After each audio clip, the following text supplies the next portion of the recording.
For Tuesday, June 18th, 2024. Mr. Rich, may we please have a roll call?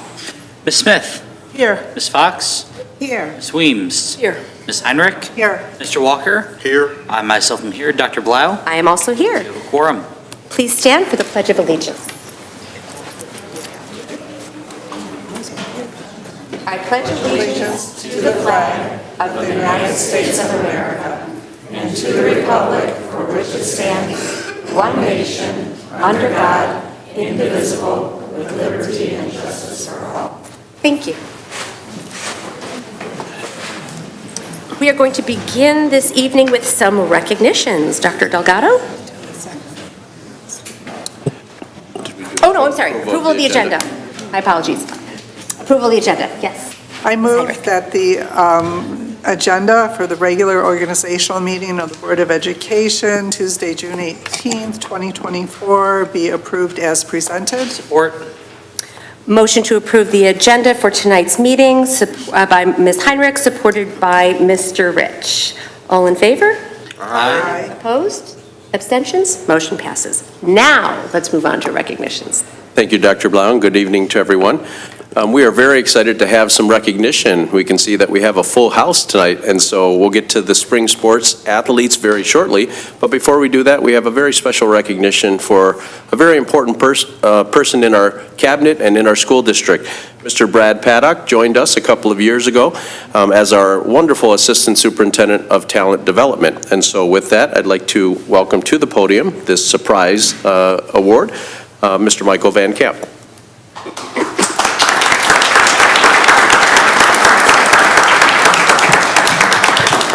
Sure, we could have Mr. Paddock come on up so we can speak about him in front of him. And the tape is right there, too. There's a nice spirit in this room. Yeah, indeed. I love coming to Farmington board meetings. And they're already clapping for you. They don't even know what I'm going to say.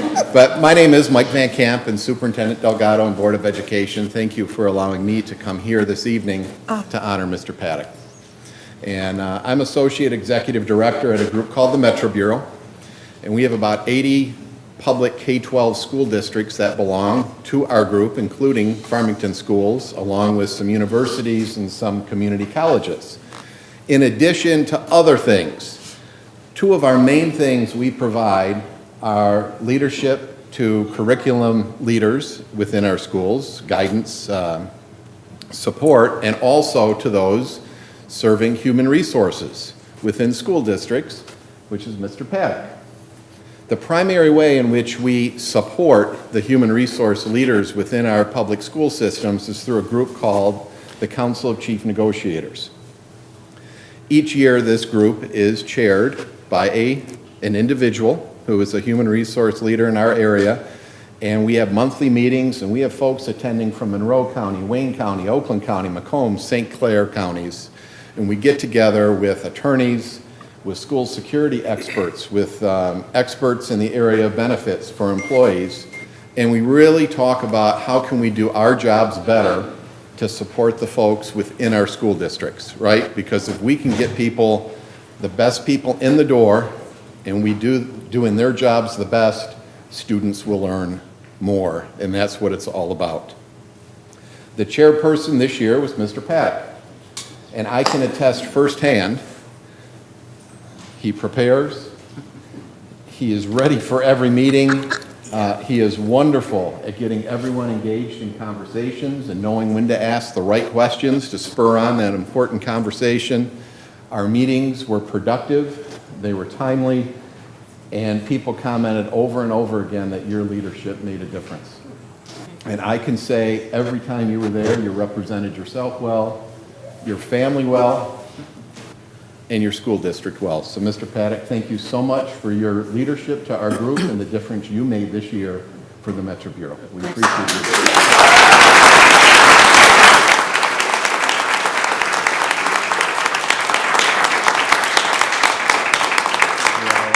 A spring certificate for you and a special gift. Thank you so much. Appreciate it. Thank you so much. Thanks, Mike. Yeah. Thank you. Thanks. Thanks, Mike. And I have thoroughly enjoyed working with all the HR folks in the Tri-County area, and probably most importantly, it was an absolute pleasure to go to these meetings knowing that I am proud to represent Farmington Public Schools and our voice in what we do for students and staff, and this is a great place to be. Thanks, Mike, for the recognition. Thank you.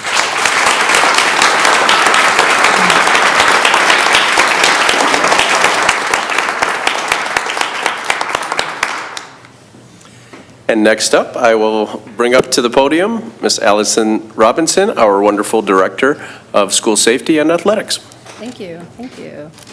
Okay, is PowerPoint coming up? I'm sure they'll have it shortly. Okay.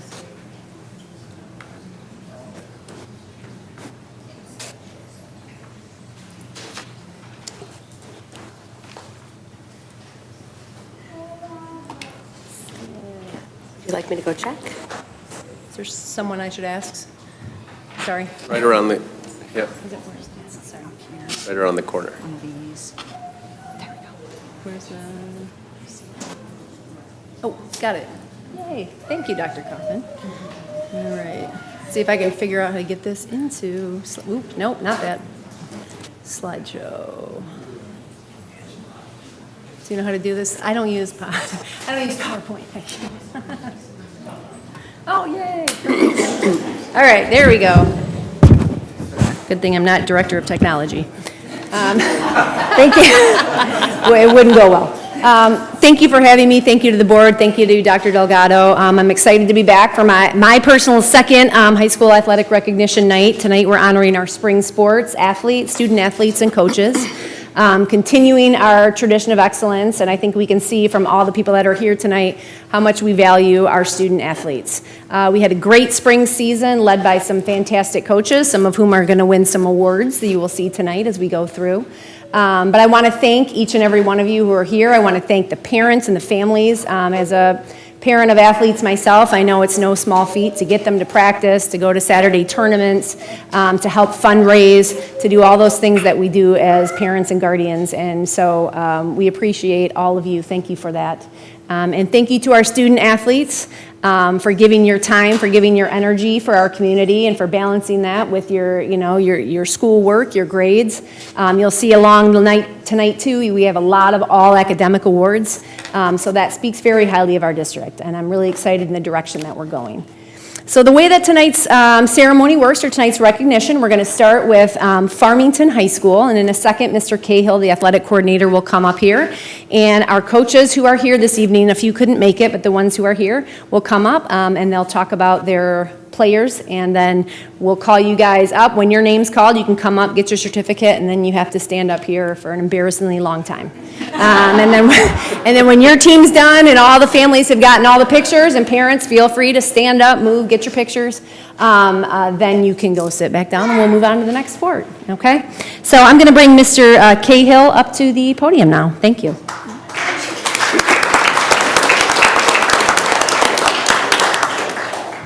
Hi, I'm Mike Cahill. I'm the athletic coordinator at Farmington High School, and I'd also like to thank the board and Dr. Delgado and all the parents for giving us an opportunity tonight to recognize and acknowledge and celebrate these remarkable student athletes. These young men and women that you're going to see tonight embody what we love so much about sports. They compete at the highest level, push themselves, drive themselves to overcome obstacles, celebrate success with class and grace, and they represent our school just wonderfully, and I'm thrilled that we have this opportunity to do so. I'm also very grateful for the coaches, and we have a mostly returning coaching staff this year, but we have one new coach, which I'm thrilled with, our Farmington High School baseball program, who's begun the Chuck Colding era. So Chuck, Coach Chuck, I'm going to have you come up first and give the baseball award. So Chuck Colding.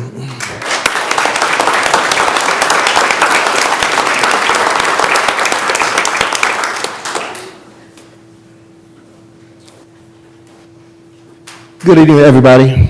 Good evening. I don't need to talk about myself, do I? It's up to you, Coach. So let me just say this. This is my first year here. Just a little bit about my background. I coached high school baseball from 2010 to 2015 for Southfield Lathrop High School. I left there, went to Mirror Grove College for 3 years.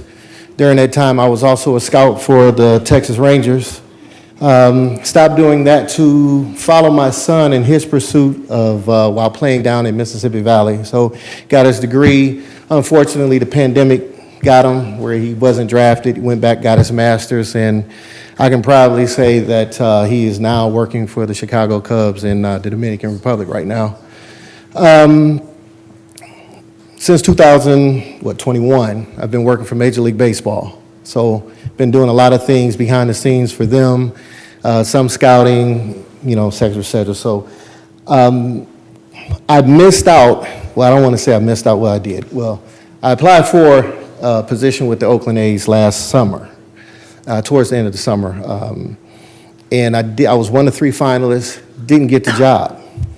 But the very next day, I got a call from Mike saying that they were interested in bringing me in for an interview for the Farmington baseball position, and I jumped at it. And I can tell you the support that I've gotten from Mike, from Allison, and especially the parents. I feel that I have ran into a gold mine being at Farmington, and there's a lot of great young men,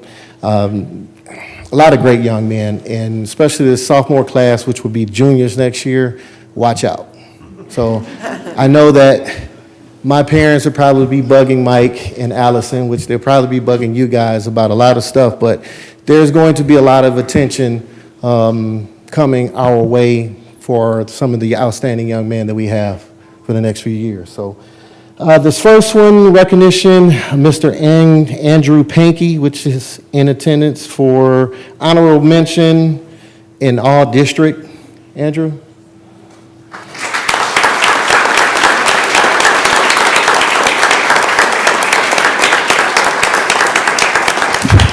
Please make sure you see his face, because this is one of the young men that I'm talking about that I've gotten several phone calls about. I don't want to go into too much details, but he knows that the conversation that we just had, that the most important thing that I need for him to do outside of keep working is keeping his grade point average above a 3-point, because our goal right now is to make sure he gets into a Division I school.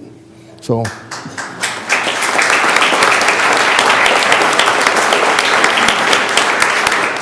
Is Vincent Pesci, Vinny, is Vinny here? Okay. Well, Vinny, he's all league, all OAA. He's also all academic OAA, and if I'm correct, he's also, well, he got honorable mention, all district, but he's all academic in the league and in the district.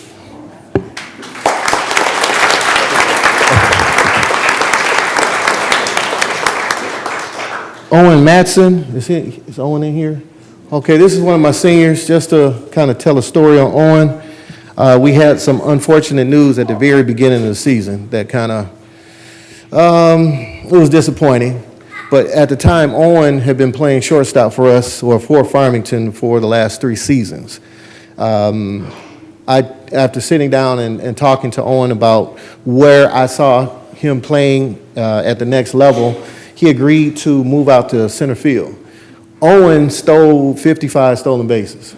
Now, we as a team stole 170, and we only played 38 games. So let you know we were running. And I'm trying to come close to that next year, if not break that. So Owen, we're going to check and see if that's a school record, or if it's at the top of the list, but right now, as far as I'm concerned, that's a school record. So that will go on the wall soon. So, but Owen was, he made all league individual for OAA. He's also all district, and he is, wait a minute. He's also made which he did, he made the all-star team for the OAA versus the Macomb County team, which they play next Tuesday at 7 o'clock at Jimmy John Stadium. So if you aren't doing anything and want to go out and support Owen, head to Jimmy John's next Tuesday.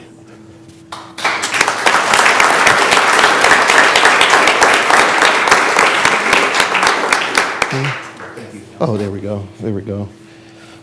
Okay, this next individual, he's one of the seniors. He just graduated, Jeremiah X. Now, Jeremiah was all academic, all league, and all academic, all district.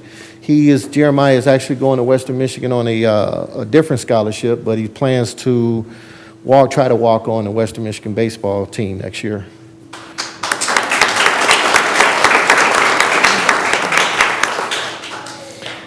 Brandon Gajek. Brandon here. I call him the music man, but he's very talented. He's a very talented musician.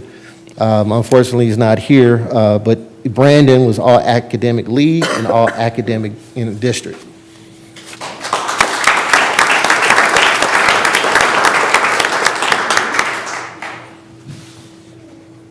All right, the next one is Charlie Best. Is Charlie here?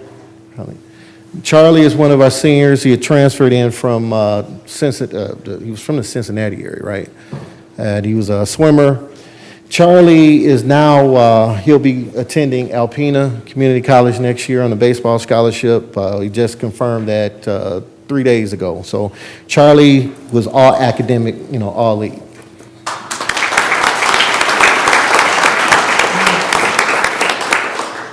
Alex Karpuik.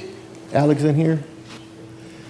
Alex is another individual, all academic league. He is the only junior, so he'll be a senior next year, full of juniors next year. So yeah, he'll be the only senior, only 2025, and most of the team will be 2026s.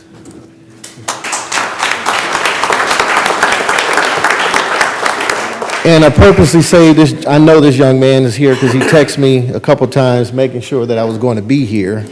Mr. Carson Drake, come on. Carson is all academic, all league. And I'll tell you a little bit about this young man. He has grown maybe 6 or 7, 8 inches within this last 7, 8 months. And as a parent myself, sometimes I felt super bad seeing, because I know the growing pains that he was going through and trying to adjust to his body. But you can see he's 6'5", 6'6" right now.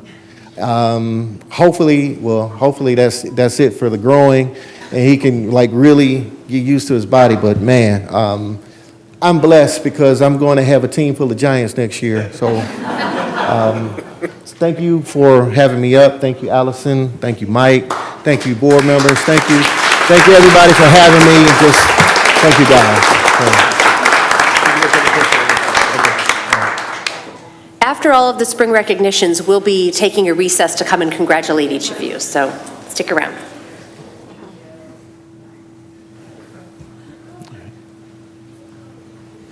All right, thank you, Coach Colding. Next up, we have our girls soccer coach, which is Mr. Tim Russell.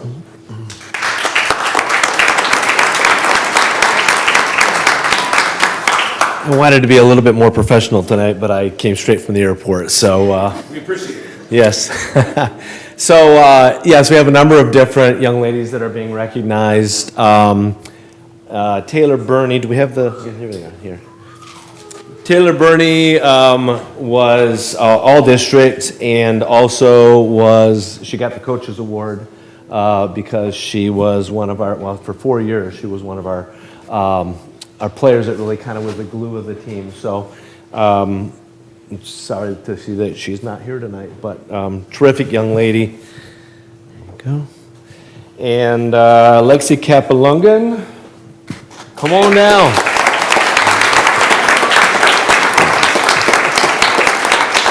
So Lexi was all district and all OAA white, which is more significant because she did it as a freshman. And even more significant than that, I can't remember back to a time where a teammate was voted, we call it the brick wall. It's our best defender, and it's not usually something that goes to a freshman, something that usually goes to a seasoned player. So we've got a lot of great things to look forward to another 3 years with Lexi.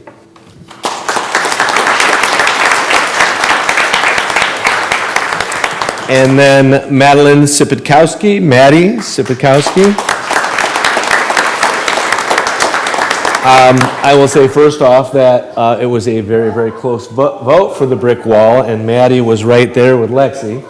But she had to settle for the most valuable player award, so, you know.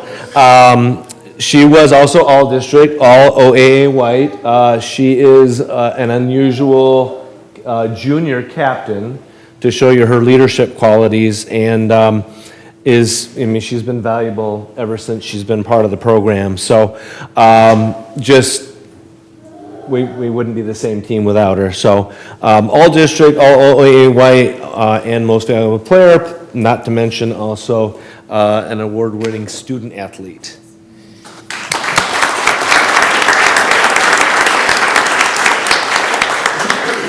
Tia Tremonti, I don't believe is here. She was also all district on all OAA white, and was, anybody who knows soccer, she was a pure striker. I mean, I've only had, maybe 5 to maybe a dozen strikers in my entire 30-year career, and we're going to miss her a lot because she pretty much was our offense. So we've got to replace that for next year, and again, sad to say that she's not here tonight, but a tremendous captain of our team, and was also voted the most valuable forward/midfielder this year.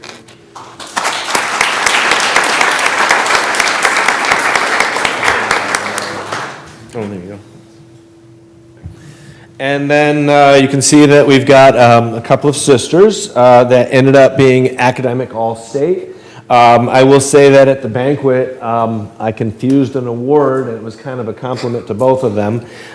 Sophia ended up winning our most improved player, and amazingly, she just stepped right up this year and kind of anchored our defense. And Faith, many times throughout the year, stepped up and was a great goalkeeper for us when we really needed it. Had one particular 4-save series that was one of the best I've ever seen, and we're going to miss both of them too since they're graduating. But academic all-state, Farmington all-academic, and OAA all-academic. Thank you. Thank you, everyone. Picture. Tim.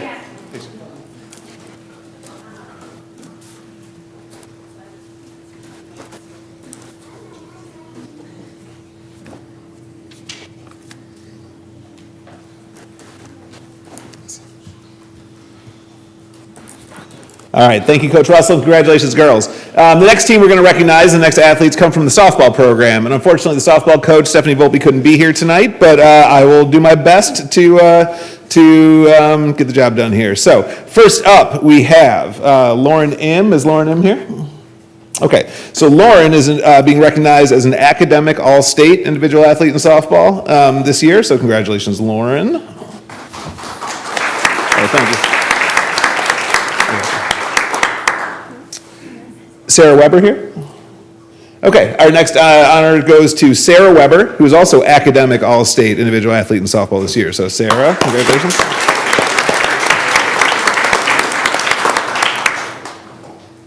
Maddie Pope, is Maddie here?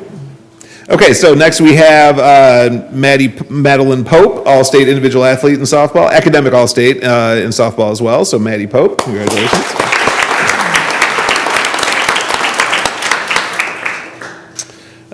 Sienna Hill? Okay. All right. Sienna Hill is being recognized as an all-district individual athlete in softball this year. So Sienna, all-district.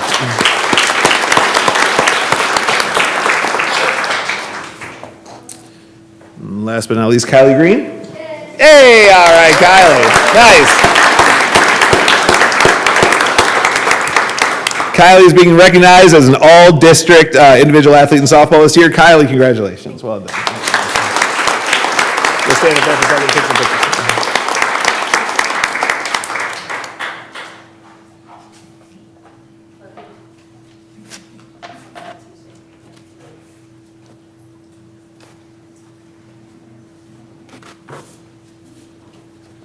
Okay.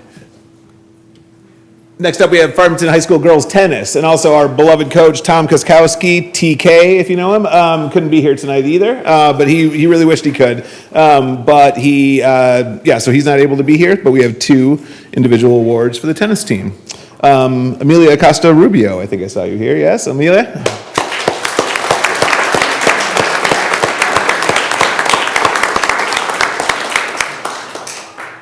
All right, Amelia is being recognized as an all-state academic individual athlete in tennis this year. So, Amelia, congratulations.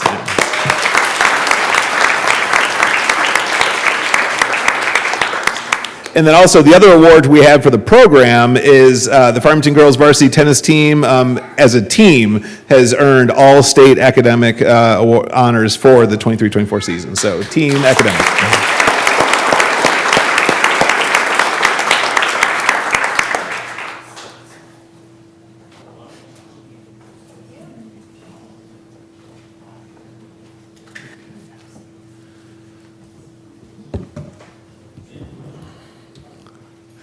And next up, we have boys and girls track. This is going to be a big one because our track team has got a rich tradition and a lot of people on it, and with it getting a lot of awards. So I'm really grateful that Coach Chip Bridges is here today. So Coach Bridges, come on down.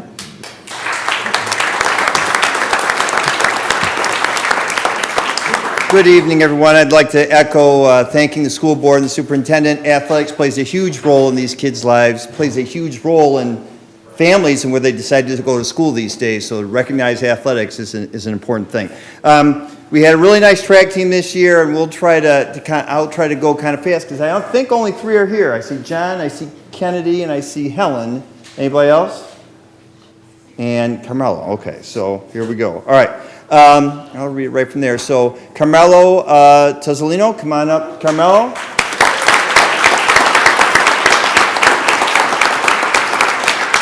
Carmelo is a freshman, and he was all-region in the 800 this year, and he did a terrific job. We really counted on him a lot this year. We graduated a ton of really good distance runners the last couple of years, so we needed an infusion of talent, and Carmelo has provided that. So congrats to Carmelo.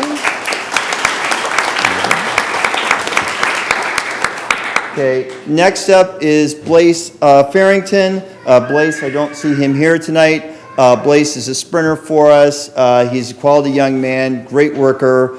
He's a junior this year, and he has been involved in all of our relays, 4x1, 4x2, 4x4, 100, 200. He's done some high jump. He's really been a wonderful young man, and he was one of our junior award winners this year.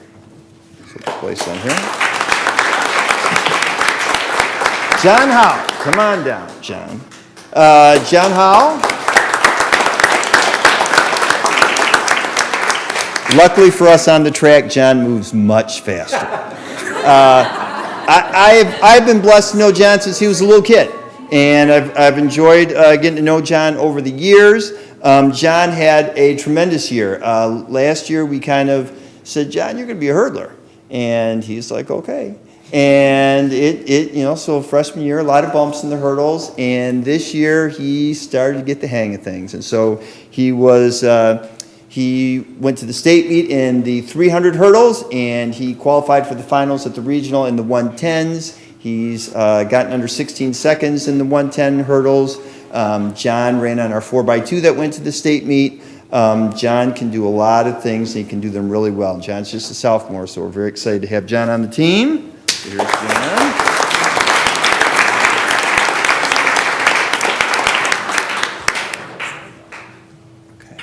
All right. Thank you, Allison. Next young man is Mikey Woods. Mikey is not here, I don't believe. Mikey's a senior, and I mentioned at our banquet that Mikey he has been a great leader. At Farmington High, we don't have track captains, and we got rid of captains a long time ago because we want to develop everyone to be a leader. And we thought if we just single 1 or 2 people out, that really kind of cuts out a lot of really great kids that lead in different ways. And so Mikey really was a great leader for us. He just a tremendous young man, took a lot of pride in what he did, really included everyone on the team in doing different things. He qualified for the state meet this year in the 4x2, which he had not qualified for the state meet before this year, which was a really exciting moment for him and for us as coaches. Mikey is not here this evening, but Mikey's a big part of our team. Next up is Jaden Van. Jaden couldn't be here. Jaden had a terrific year in the long jump, qualified for the state meet in the long jump, placed, I think, 10th off the top of my head. I think he placed 10th. He had big PR. The week after the state meet, the weekend after, there's something called the Michigan Meet of Champions. Mikey went up, or not Mikey, but Jaden went up to that and he won. Set a big PR, won the meet, he had a great jump. He was going to play football at, what's the one in Ann Arbor? Concordia. Concordia. But now he's having a change of heart maybe. He's liking his track and field, so he's kind of looking at things a little bit. Jaden ran in our 4x2 relay. He led off our relays all season long. He had a terrific season and was just a great young man to have on the team. Next young man is Jamar Peterson, which he was our 1-2 punch with Jaden in the long jump. They both qualified. Oh, there's Jamar right there. Jamar, come on.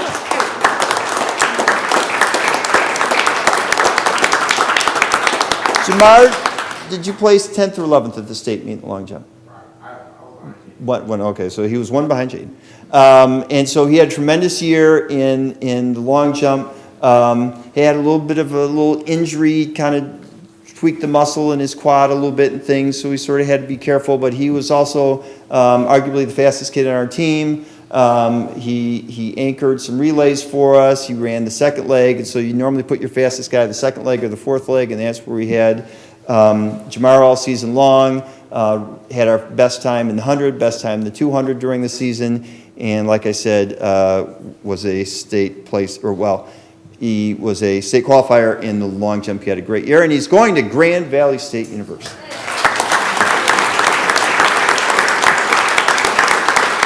All right. And now we're going to start calling the girls up, and Kennedy's here, so Kennedy, come on up. I know I saw Kennedy. Yeah, family. So Kennedy's a freshman. And I think Kennedy had run a little bit in middle school, but once we got her at Farmington, we said, "You're pretty good, Kennedy." And I don't think she realized quite how good she was, but now she does. So you see, she was all region in the 200, 4x1 and 4x2. They set the freshman record in the 4x2, set the freshman record in the 4x1. Those relays are also in the top 10 all time on our school list, so, and they're all freshmen, so we really are very excited about where they're headed. She placed in the region in the 200, and she just had a wonderful, wonderful season. Really, this is the first time she's ever really taken track and field to this level, and she did beautifully, and we're very excited for the next 4 years. Kennedy. Helen, come on up. I know Helen's here. Helen, I got to know a little bit, yeah? I got to know a little bit last summer. She came in, we had some of the high jumpers come up and jump a bit over the summer, and got to know her a little bit, and she is a tremendously talented young lady, and she really started to learn her events, and she was very, very consistent, which as a coach in the high jump, to have consistency is marvelous. That means that things are going in the right direction. So she had a terrific year in the high jump as a freshman. She ran in our relays, as you see as well. So she's in our top 10 list in the relays and our fastest freshman relays ever. So Helen had a great year, and she was I think she won our freshman award, right? Our freshman award? Yep. So Helen had a terrific season.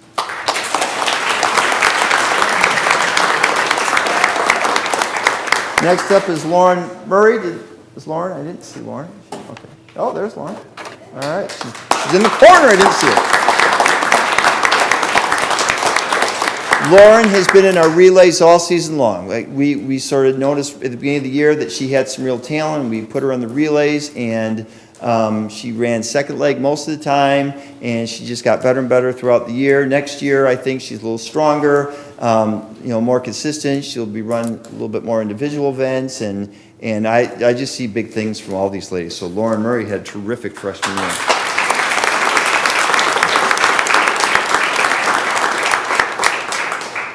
Nyla Jones, is Nyla here? Okay. Nyla's another freshman, ran 4x1, 4x2, all region. I mean, to have your two relays be all region and be 4 freshmen, it's pretty good. We're a little excited about that. So Nyla is not here, but we'll give that. Next young lady, yep. Next young lady is Rachel Hibbs. I didn't see Rachel. No, Rachel. Rachel set our freshman record in the high jump at 5.2. So her and Helen would go back and forth in the high jump all season long. We knew if one didn't win it, the other would. So that was pretty cool. But she got our freshman record, which is a big deal because that's one less record that Betty Wade has. So that's a big deal, and you know I know she really enjoys high jump, and as she gets stronger and stuff, I think we'll get her in some more events. But she had a great freshman year. So Rachel. Next young lady, speaking of Betty Wade, was our Betty Wade Award winner, Bianca. I want to make sure I say it right. I have to say so. Yep. Evolucia. I say it fast sometimes, I mispronounce it, but Bianca Evolucia. Bianca has just decided in the past few days she's going to go to Grand Valley, part academic, part athletic, and so that's a good deal for her parents. She is a wonderfully talented young lady. She set our school record in the 400, which was a nearly 20-year-old record set by Betty Wade. We mentioned Betty Wade's name. She was a 6-time All-American at the University of Michigan, so she's kind of a big deal. Betty, just a tremendous person, and so Bianca won the Betty Wade Award. She got Betty's 400 record. She was, anytime we could put her on our relays, we would, but we normally used her in individual events, so she qualified for the state meet in the 400, where she finished 4th, and she also qualified for the 200 at the state meet, and she's just a wonderful athlete, and she's going to have a great career, I believe, at Grand Valley. Faith, I didn't see Faith come in. So Faith Moore qualified for the shot put for the state meet. She finished 8th, and that's amazing because in the off season she had shoulder surgery, not on her throwing shoulder, but on her left shoulder. And so for most of the season that she was able to compete, which was only about half the year, she just threw from the front of the ring because she didn't have her full range of motion yet. So just throwing from the front of the ring, she threw nearly 40 feet and was all state. Okay, she finished 8th at the state meet. She is going to Eastern Michigan, where she's going to be a thrower. So we got 2 for Faith. So, lucky Faith. Next young lady is Molly Bracco. I know Molly and her family are on vacation. Molly had a wonderful season. Actually, she came in shape, started the season in great shape, was having a wonderful season, just really doing great. Then she had a little bit of an injury, a little plantar fasciitis, which if you're a runner, it's not a fun one to have. But then she came through at the end of the season, and she was all region, all county. She was a state qualifier. The weekend after the state meet, she went to that meet of champions in Davison, and she ran 2:13 to set our new school record in the 800. She's also on our 4x800 meter relay team, which set a school record this year at the state meet. They finished 10th, and they set the school record by 5 seconds. So Molly is a tremendously talented young lady. So, okay, Caitlin Parrish. Is Caitlin here? Okay. Caitlin is a freshman, and Caitlin qualified in the 4x8 for the state meet. She also what? Part? Further down. It's okay.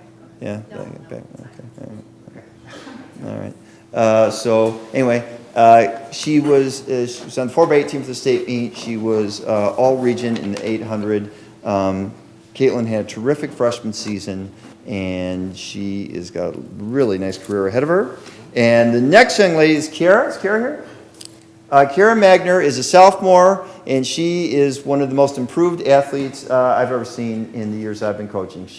Her sisters all ran, and over the years before her. Previously, she came out as a freshman, and she was just a really nice, kind of solid girl to have on the team. And she kind of decided that she liked it, and she really worked hard last summer. And last year at cross country just took off, and this track season just kept going, and she is awesome.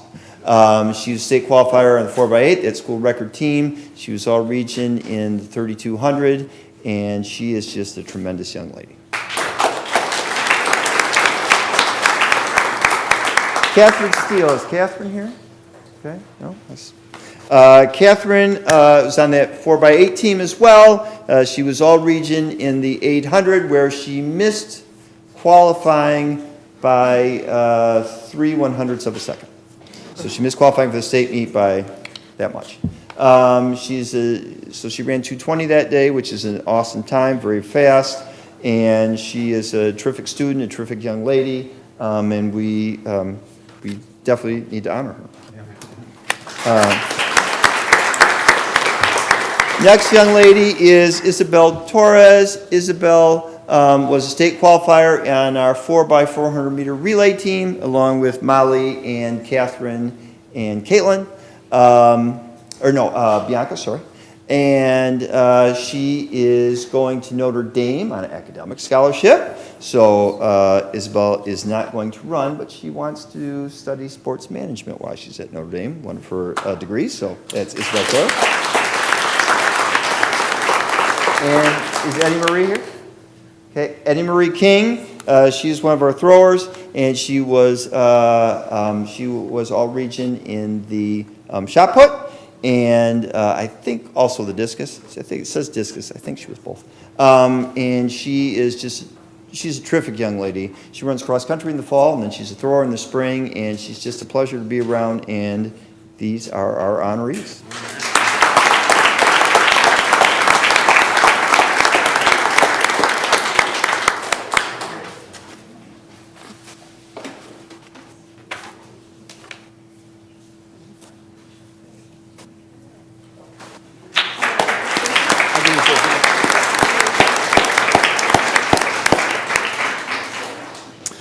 I'm also proud to share that Bianca Evolucha won the Jack Cotton Female Athlete of the Award this year at Farmington High School for the 2024 class. So that was it was a really tough competition. We had a lot of really strong candidates, and so that's one more we can put on Bianca's resume there. So thank you, coaches, for being here. Thank you, athletes, for being here, and thank you again, board and Dr. Delgado and parents for giving us this chance to recognize our Farmington Falcons.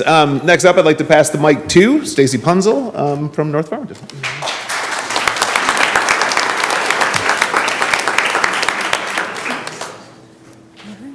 All right, well, good evening. And I wanted to say thank you to the board and Dr. Delgado for giving us the opportunity to recognize our spring athletes on the north end of town. So, so many exciting things going on. Even though I work in this district, I had no idea all that was going on at Farmington High. So I'm so proud of Farmington High and all their athletes, and maybe even a little more proud of our North Farmington, just because I'm a hometown girl. All right, so I just want to give you a quick overview of North Farmington in the spring. We had in boys golf, we sent 2 boys to the regionals. Girls soccer, they made the second round of districts. Girls softball, they were district champs and made it to the regionals. The boys and girls track sent 10 athletes to the state meet. One was named All-State. Our girls tennis team represented us at the state finals and finished 10th with 1 singles and 1 singles number 1 and singles number 3 in the semifinals and finals. And I just found out the other day our coach was named the Division I Coach of the Year. So young coaching career, and super, super excited for that program. So let's see, what do we have first? We have boys golf. Coach is not here tonight, Bruce Sutton, so I will see if any of these boys are here tonight to honor them. Is Brady Brink here? All right, so Brady Brink was all league, that's all OAA. We have Curtis Kent. All right, Curtis was all league. Dylan Sharplin. Oh, they must all be on the golf course tonight. How about Zach Schultz? I think they're all playing together. And Vinny Lee. So all these boys were all league. Our boys golf did a fabulous job this season. And make sure I got them all. 1, 2, 3, 4, 5. And they're all playing golf. We're just going to assume that. All right. So thank you, the boys golf team.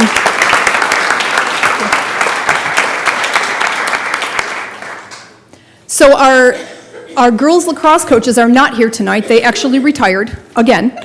the second time. We were so thankful, I'll just give you a little backstory on that. We were so thankful that we had them come back. We looked for a long, long time for girls lacrosse coaches, and we've had a really hard time finding. Girls lacrosse is newer in the state of Michigan. We have a lot of alumni that are starting to come back as coaches, so we hope that we'll be able to find a new coaching staff going forward. But they came back for us on a one-year deal, literally 5 days before the season started. So they dropped everything they were doing and came back, and I'm very thankful that they did that, so the girls had a season this year. So I did see a couple of girls out here tonight, so hopefully we're have a better batting average here. So first up, we have Jamila Ali. Is she here? She's academic All-State. I saw Paige. All right, here's our first one tonight. Paige DeVolvio is academic All-State.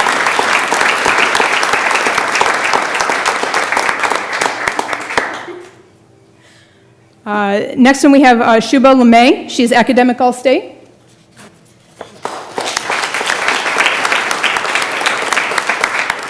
Bo Milek. Didn't see Bo tonight. All right, so she is academic All-State. Okay, more. Hannah Richardson is academic All-State. I did see Ellie Sam. She is academic All-State.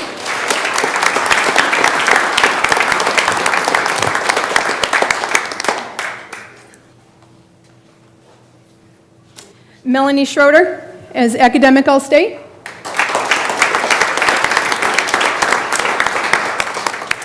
Mariah McKinney was all OAA, so all league. Is Mariah here? Let's see here. I think there's two in there. Oh, here's two. Last one. And we had a team recognition for academic All-State, which includes every player on the roster and their grade point average was above a certain point. So we have the varsity team achieving status of academic All-State for the season. Congratulations, ladies.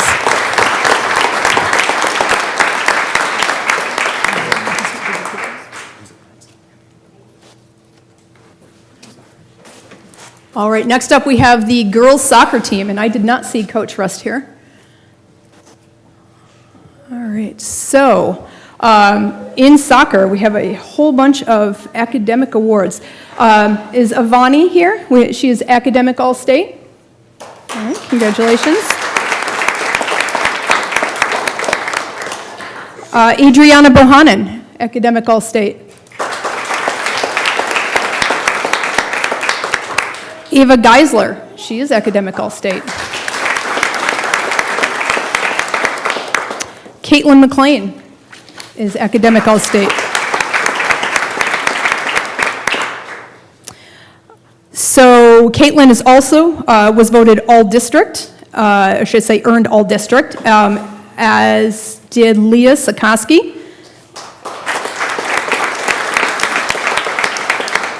Ryan Johnson.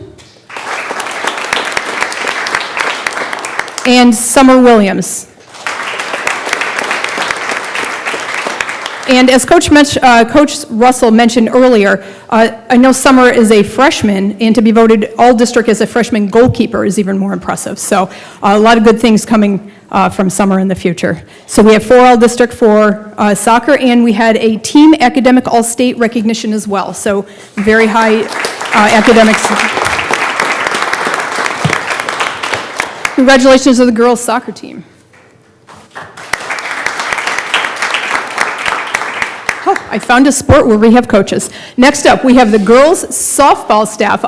We have Coach Dave Brubaker, who earned his 600th win this season.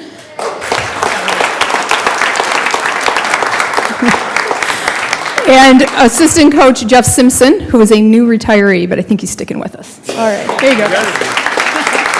Thank you. You want to go first?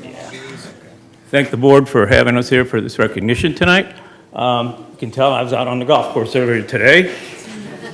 First time out since softball season because, we practice and play on Tuesday nights. So, first of all, I'd like to thank Jeff and Tom Sally, my 2 assistants. Jeff's been with me for 8 years. Tom's been with me for 6 years.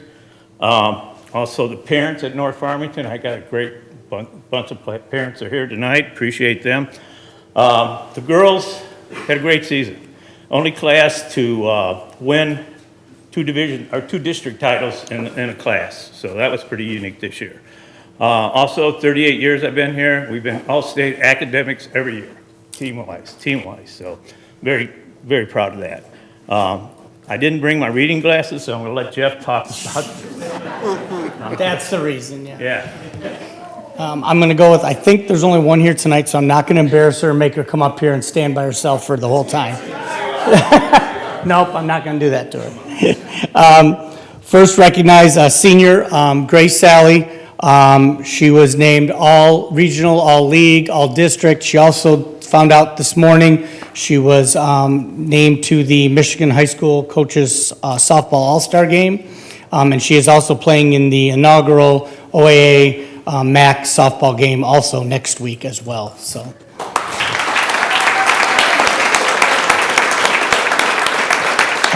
Lindsay Dorfman, she was all-state academic as a senior, all-league and all-district. So Lindsay Dorfman, another senior. I don't know, is Lizzie here, Ostrovsky? I didn't know if I saw her. Okay, she's not, okay. Lizzie Ostrovsky is a sophomore who played center field for us and was named all-district this year. I'm just going in order. Somebody knew that, I'm just going in order. Next up is another senior who was our Raider Cup winner this year. She played basketball and softball for 4 years. She was named all-district this year, Hannah Hart.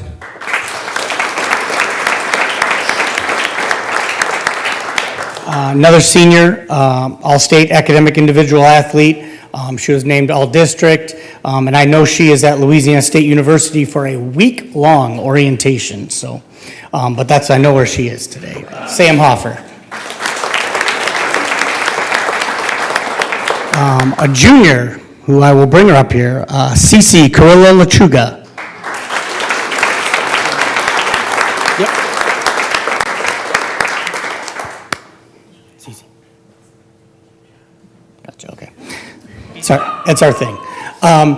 Cece was named all-league, OAA Red, all-district, and I will tell you, she had one of the greatest two-district games that we played 17 innings, both extra innings, and at second base, she was phenomenal and had the game-winning hit walk-off hit in the finals. But she had a tremendous season for us, and we look for big things from her. And I think the other thing that's important about Cece that I will mention is she's played on the varsity 3 years, and she has played 3 different positions for us, and probably next year we'll play a 4th. But that shows her versatility, and what she does is whatever is best for the team. So, Cece.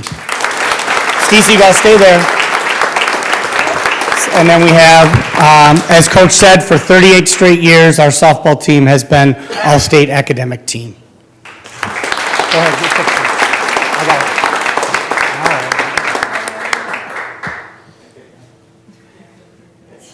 All right, 600 wins right there, 38 years.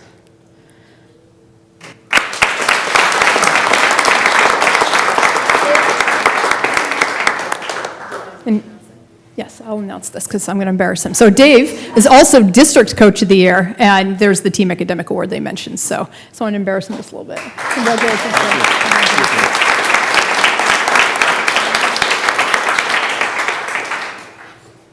All right, next up we have our North Farmington girls tennis team, and we have Coach Ben and Coach Andre here. I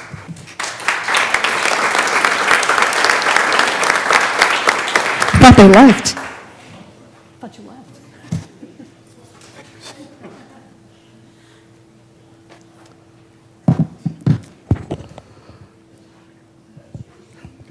Hey, good evening, everybody. So just a couple of shout outs for the team as a whole. As Ms. Punzel said, we placed 10th in the state tournament, which was a really impressive result, and we were able to qualify through one of the most difficult regionals that included Groves and Seaholm. So to do that, to get the states, was a feat in itself. Another shout out to the team, because of the team's success last year, we were moved up to the red division, which is the highest division there is. And we had to compete against some of the best teams in the state. And my players did so admirably. They held their own. We had a lot of close matches. We had some wins. And I had so many compliments from other coaches in the league about how well they comported themselves in these difficult matches. The thing that I'm most proud of about the ladies on my team are their characters. These really are amazing young women, leaders of the future. It's amazing really what they balanced with their impressive academic course loads, as well as always giving full commitment to the tennis program. And just beyond that, just the amazing young women that they were and the sportswomen that they were. We had some adverse situations throughout the season, but seeing these young women rise above that was truly inspirational. And just finally, the team chemistry was incredible.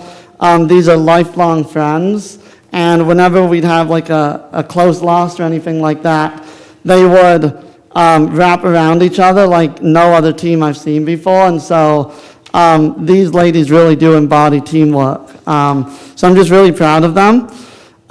So at this point, I would like to have anybody who is here from tennis come on up, because some who are here won individual awards, but some won team awards, and I want everybody to be recognized who is here.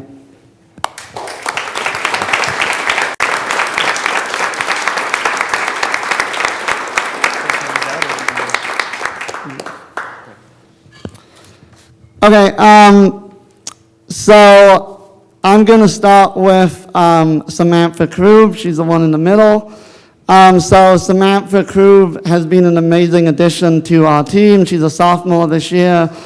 To date, she has only ever lost 6 matches in her entire high school career, and 2 of them to the same person. So that gives you an idea of how impressive she is. She was our state finalist this year at free singles, and just overall a real leader of the team, and I'm excited for big things from her next year. She has a state singles finalist at free singles award.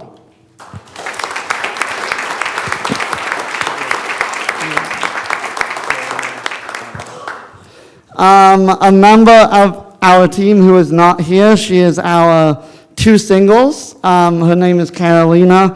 She reached the quarterfinals at states, which is an impressive feat at such a difficult flight. So.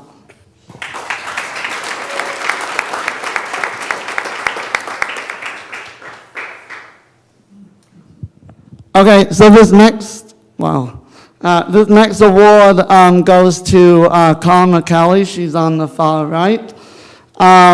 So Karma was one of our captains this year. She was an incredible leader for the team, really bringing everybody together. A lot of really good charisma and energy. She is graduated. She's going to University of Michigan Dearborn. So we're going to be very sad to lose her, but very excited for her bright future ahead. So Karma won the All-State Academic Senior Award, and to be eligible for this award, you need to have played in the regional lineup, as well as had over a 3.75 GPA, and I will tell you that Karma's GPA was well over that, so congrats, Karma.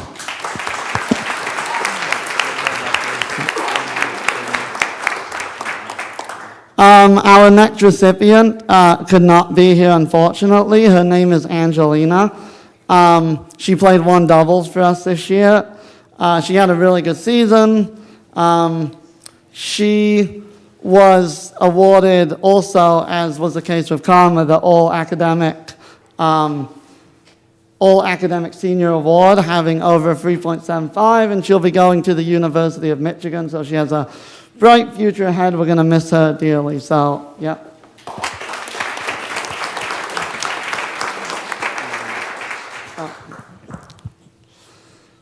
Our next award goes to Sydney Ostrovsky, who unfortunately cannot be here tonight. She played 2 doubles on the team. She had a really good season. She was also voted as an All-State Academic Senior Award. So, yeah.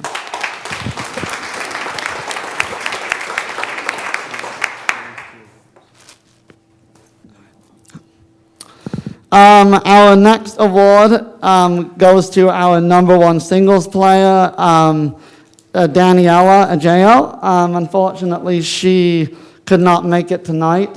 However, as I mentioned, she played 1 singles. She reached the semifinals of states at 1 singles, which is really, really impressive. One thing that I want to point out is in her quarterfinal match against Seaholm. Obviously, Seaholm is a very difficult team. She played in the longest high school match that probably ever existed. So the match started at 4:40 p.m. and ended past 8:40 p.m. She saved 4 match points, finally prevailing in the 3rd set. So it was a really nice moment for her and for the team. So yeah, just really proud of her. She was named All-State. So very impressive.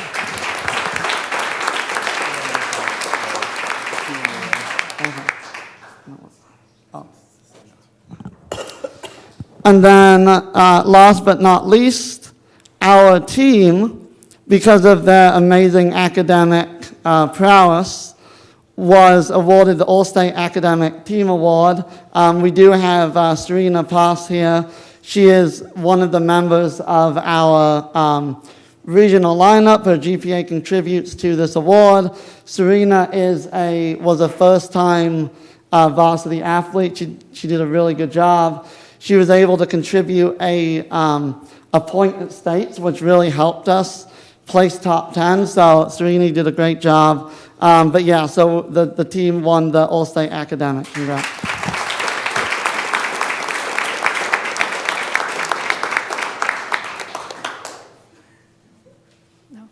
I get to embarrass someone else.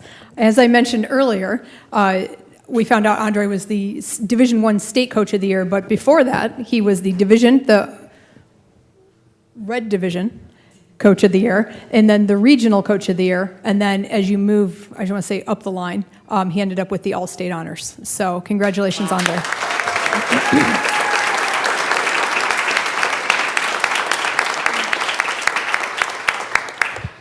I really want to highlight how thankful I am to have the most amazing coaching staff. If we can have a round of applause for Coach Ben, he did an amazing job in his first year as assistant varsity coach.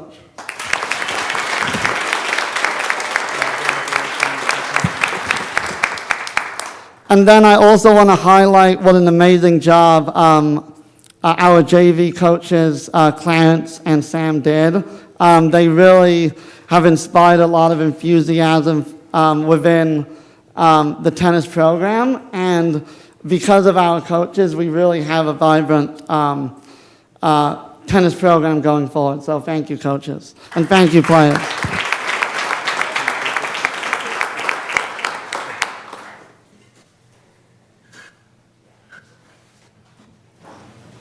All right, well, they're taking those pictures. So next up, we have the girls and boys track teams, and Coach Najiba is here, and I did see Coach Winsler as well, so I think he's hiding right now. So Coach Najiba, if you could come on up.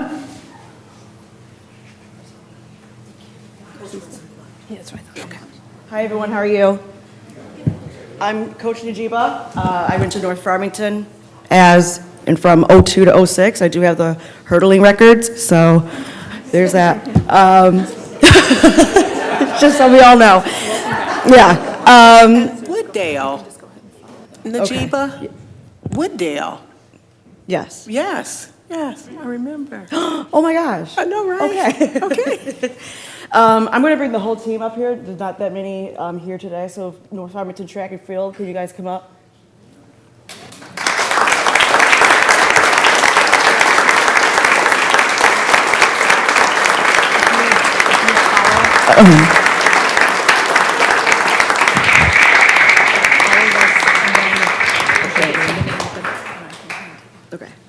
First person is, Mr. Colin Stokes, my 300 hurdler.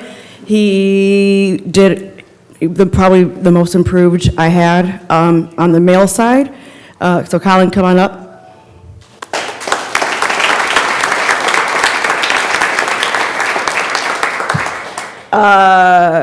PJ, no, he's not here. I did too. Well, he is 5th in the state for long jump. He hit 23 and a half and broke one of the school records from 1967. So he's very excited. He's going to Grand Valley, but he's not here.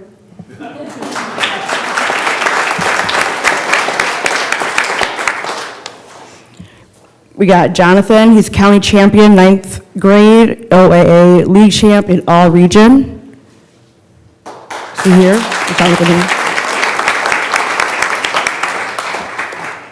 I just click it? So then we have Alex Hamilton, is he here? Oh, sorry, my bad. He's all OAA. Congrats. We have Jalen, nope, he's not here. Robert Bridges, right here. Yep. And just so we can go back, Jalen, he did get all region and state qualifier. He was also the hurdler, and he was on the 4x1 and 4x2 qualifying males team. Now we have Robert. He is our senior. He did all region. He was state qualifier. He did do the 200 and was on the 4x1 and 4x2 team. Good job.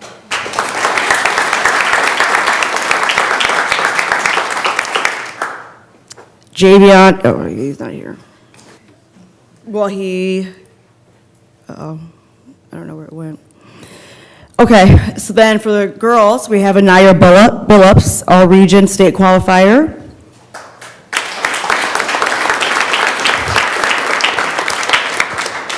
We have Miss Cheyenne Weems, all region state qualifier, fierce leader for the girls Raiders team. Love it. Thank you. We appreciate you. Come on, Cheyenne.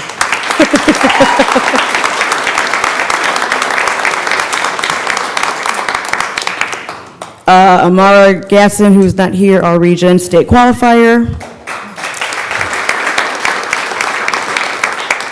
We have Brianna Murphy, all region state qualifier. Also to go back, Cheyenne was our anchor for the qualifying 4x1 and 4x2 teams. And they were like that close to beating the North Farmington record for the relays. And that's okay, you got it next year.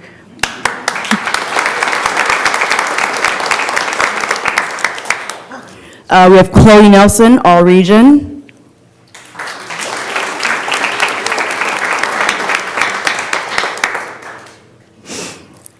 We have Caitlin Zapinski.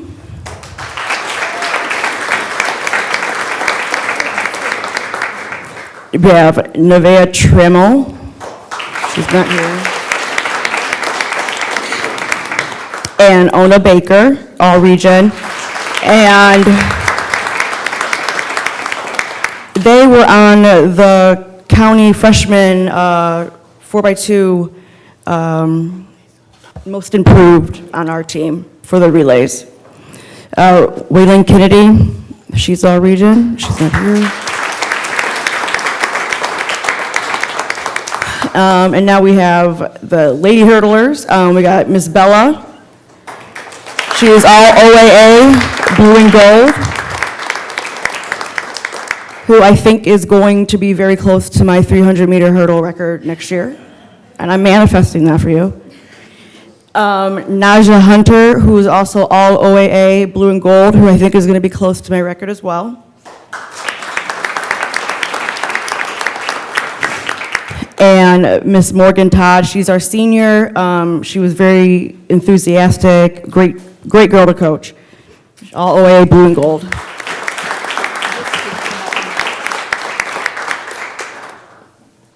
Uh-oh. Sorry, everyone. What am I doing? I'm not going to. I think we were missing a slide, or we missed the slide. So we have Caleb Nelson as the all-region. He was all-region and an all-state qualifier. Congratulations, Caleb. He's the one to look for the open 400s next year, I'm just saying. And we also have a Desmond Blanche for all region and state qualifier.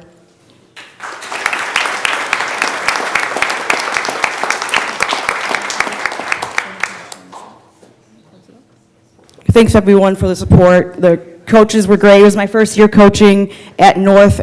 Being a coach at my alma mater was almost kind of weird, but like in the best way possible. And I used to coach at Northville, so coming from Northville to here was great. I loved it. So thank you for having me back.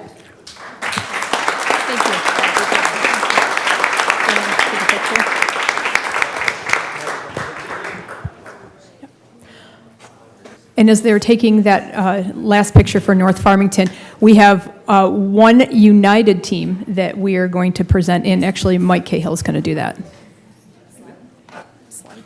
Slide. Got it.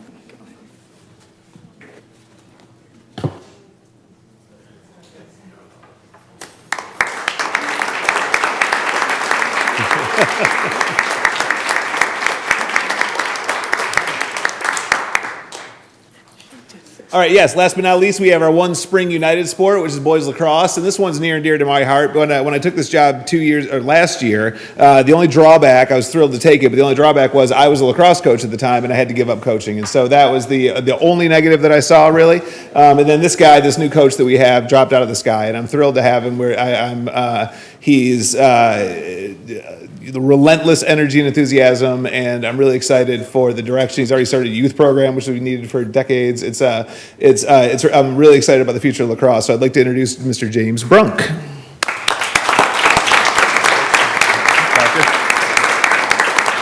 Hi, Coach Brunk. Some people think I'm crazy, and my wife can attest that I am. In a good way. In a good way. I think so. So, first of all, I'd like to thank everybody here, especially Mr. Cahill and my assistant coaches who did something that I honestly wouldn't have been able to do. I was coaching over at Birmingham, and my son, who is 9, really wants to play for Farmington lacrosse. And we are at North Farmington all the time practicing, and then we started to go over to Farmington. And I started to dig into the program a little bit, and I emailed Mr. Cahill, and I said, I want to take over as the head coach. And he said, well, we have 2 coaches. You can't be the coach. And so after more pestering, he gave me a call and said, our 2 coaches gracefully have agreed to move down to JV if you would care to take over. And honestly, that is the biggest honor that has ever been bestowed upon me in my entire life. 2 of the greatest coaches that I've ever coached with, Pat and Mark, they're just fabulous. But this is not about me, this is about these gentlemen right here. I took the job to have one purpose, and that was to make these boys men. That is it. That is my goal, and I believe that these 3 individuals have, if they could have surpassed it in any way, then they did. They are tremendous individuals, and teammates as well. The first one, Angelo Giannini, is he here?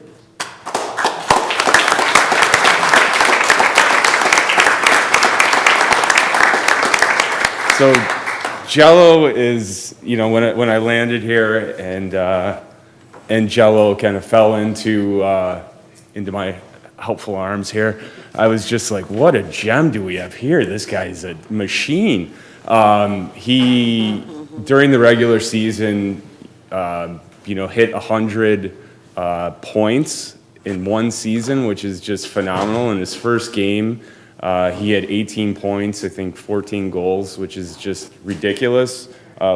Usually a score is not even that high in lacrosse, so to have 14 goals and 18 points in one game, which is a record, is just ridiculous. He's a great teammate. He missed academic All-American by 0.01 of a point. College coaches are calling me off the hook about this kid night in and night out. All-state honorable mention, all league. The kid is all everything. The honors go on, but I couldn't be more proud of Jello. Thank you.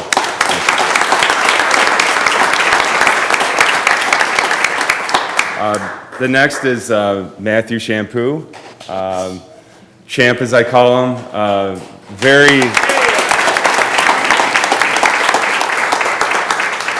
very humble individual, and possibly, in my 20-plus years of coaching, one of the best athletes I've ever coached.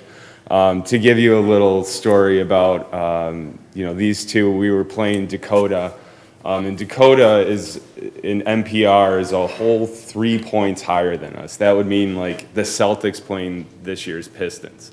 And so we ended up in a tie game over at Dakota on their homecoming while they're honoring their coach, who is the coach of the year. We're playing them. And we find ourselves in overtime, and Jello is just tired, and he's hurt, and I said, who wants the ball? We take a timeout. I'm on the sidelines. I'm dancing. I'm doing some crazy stuff. I don't know what I'm doing. And, I said, Champ, you want the ball? And, yeah, I'll take the ball. And so Champ goes at it. I think he hits the pipe, and, there's the goal. He hits the pipe, and then Jello takes the ball, goes around, working on a move that we were working on all season, scores. We win the game versus this team. It was the craziest. You guys are just awesome. I couldn't be prouder of these kids. RJ cannot be here. He's on a trip right now. But RJ, RJ hurt himself in a snowboarding incident right before the season started, and he was a face-off specialist.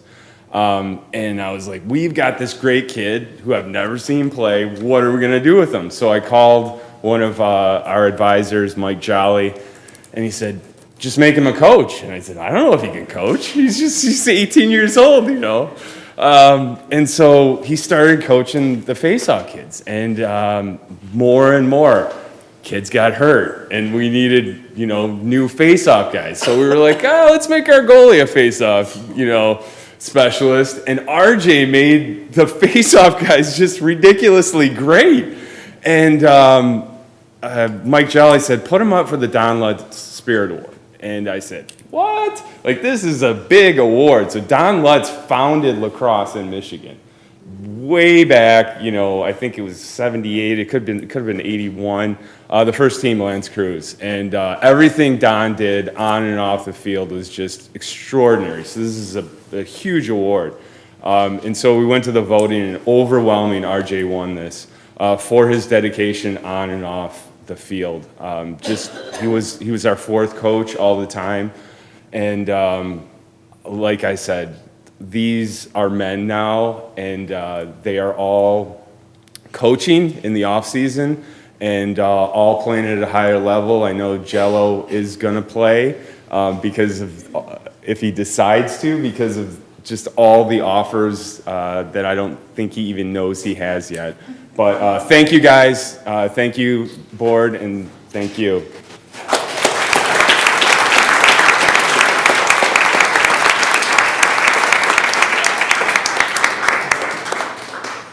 We're going to take a 5-minute recess to come and congratulate the athletes.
Thank you.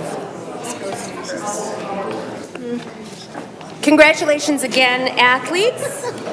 Next, we have our recognition of our PTA Council Officers. Dr. Delgado? That we do. It is my pleasure to give you a little bit of background on our PTA Council Officers for 24-25. The PTA's mission is to make every child's potential a reality by engaging and empowering families and communities to advocate for all children. Our PTA Council embodies the definition of the PTA values, which include collaboration, commitment, diversity, and respect. There are really no words to express the depth of gratitude that we have for these individuals who serve on the board of the PTA Council. While everyone was not able to join us tonight, we do want them to be acknowledged for all their hard work over the past year. We have our president who is here tonight, Ms. Tiffany Morris Street. We have our immediate past president, Beth Hewlett. We have our vice president of communications, Nancy Jennings. Our vice president of advocacy, Amanda Thielen. Our treasurer, Santoria Shepard, and our wonderful secretary who's here, Brandy Kopp. As quoted by American author Elizabeth Andrew, volunteers do not necessarily have the time, they just have the heart. These are some of the busiest women that we all know, and they make time for their work on the PTA Council Board for the betterment of all FPS families out of the goodness of their hearts. So we celebrate and thank you. If we can give them a round of applause.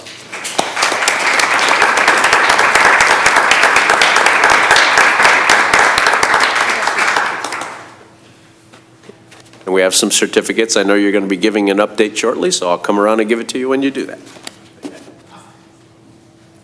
Okay. If you'd like to say something, you're welcome. Your update is not now, but you are welcome to share your thoughts. All right, just a clarification. This is not the update. This is, okay. Yes. Thank you for the recognition. As you can see, a large portion of our board is not able to make it tonight. Summer is a busy time, even busier than the school year, it seems, for some reason, which we got to do something about that. We need to mark that down. We love the Farmington public school system. All of our children are attendees, are past attendees, are current, about to join the district in Brandy's case. All across the gamut of schools. And what we do for PTA is advocacy. A lot of people think that PTA is just a fundraising group, bake sales and fun runs and student nights and give teachers books, and we do all of that. But we do all of that for one purpose, and that is to advocate for children. So thank you to the board and to Superintendent Delgado and Farmington Public School District, all the teachers, the staff, and the students who work so hard in the PTAs and PTSAs to advocate for every child, one voice for the PTA. Thank you.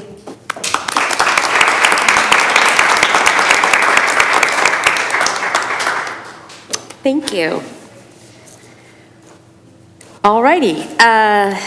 It's time for items from the president. So, first of all, we thank you for your interest in attending or viewing our FPS Board of Education meetings. The Open Meetings Act requires that all meetings of the Board of Education be held in public. As a result, our board meetings are the only place and time that we as a full board can legally work together on district matters. While these board meetings are held in public for the purpose of full transparency, they are not public meetings. While you are welcome to attend our board meetings in person or watch from elsewhere, we must take the time needed to address, discuss, and hear presentations on all matters of importance to our work for the district. In addition, we, as members of the FPS Board of Education, together with our superintendent, agree to abide by the following standards of behavior when interacting with one another, both during our board meetings and elsewhere, even when we disagree with one another's points of view. Listen actively, no sidebars, respect people and ideas, presume positive intent, use electronic devices respectfully and stay engaged in the meeting, listen to learn, not to defend, be brave, and be vulnerable. We thank our community members for abiding by these standards of behavior as well. What an exciting time of year this has been. Graduations, plays, proms, so much to celebrate. As we conclude our 2023-24 school year, I'd like us as a board to briefly revisit our goals. I gave you each a copy of our goals from this year. And our 4 goals for this school year have been as follows. The board will continue to monitor data on student growth and achievement in literacy and numeracy on a quarterly basis, and utilize this information to ask questions and make decisions to determine the district's investment in research-based practices and innovations conducted with fidelity to address student learning gaps and needs. The board will monitor the literacy and numeracy intervention programs being implemented throughout the district on a quarterly basis to ensure their efficacy in improving student growth and achievement. The board will continue to monitor the implementation of district-wide and building-level DEI equity audit plans on a quarterly basis to ensure the recommendations from the audit are being addressed. And finally, the board will continue creating opportunities for discussion and civil discourse between board members and community members by hosting 3 community dialogues during the 2023-24 school year. And I'm happy to report that given our conversation and lengthy, deep discussion during our most recent full-day board retreat, we have met all of our stated goals for this year. And we look forward to setting new goals for the coming 2024-25 school year. We've already given a lot of thought and had a lot of discussion on what those might be as we move from these goals from 23-24 on to the next steps. And we'll be finalizing those before the beginning of the next school year. We will be hearing a report during tonight's meeting that will provide the community as well, with some detailed information about the progress we've made as a district toward these goals.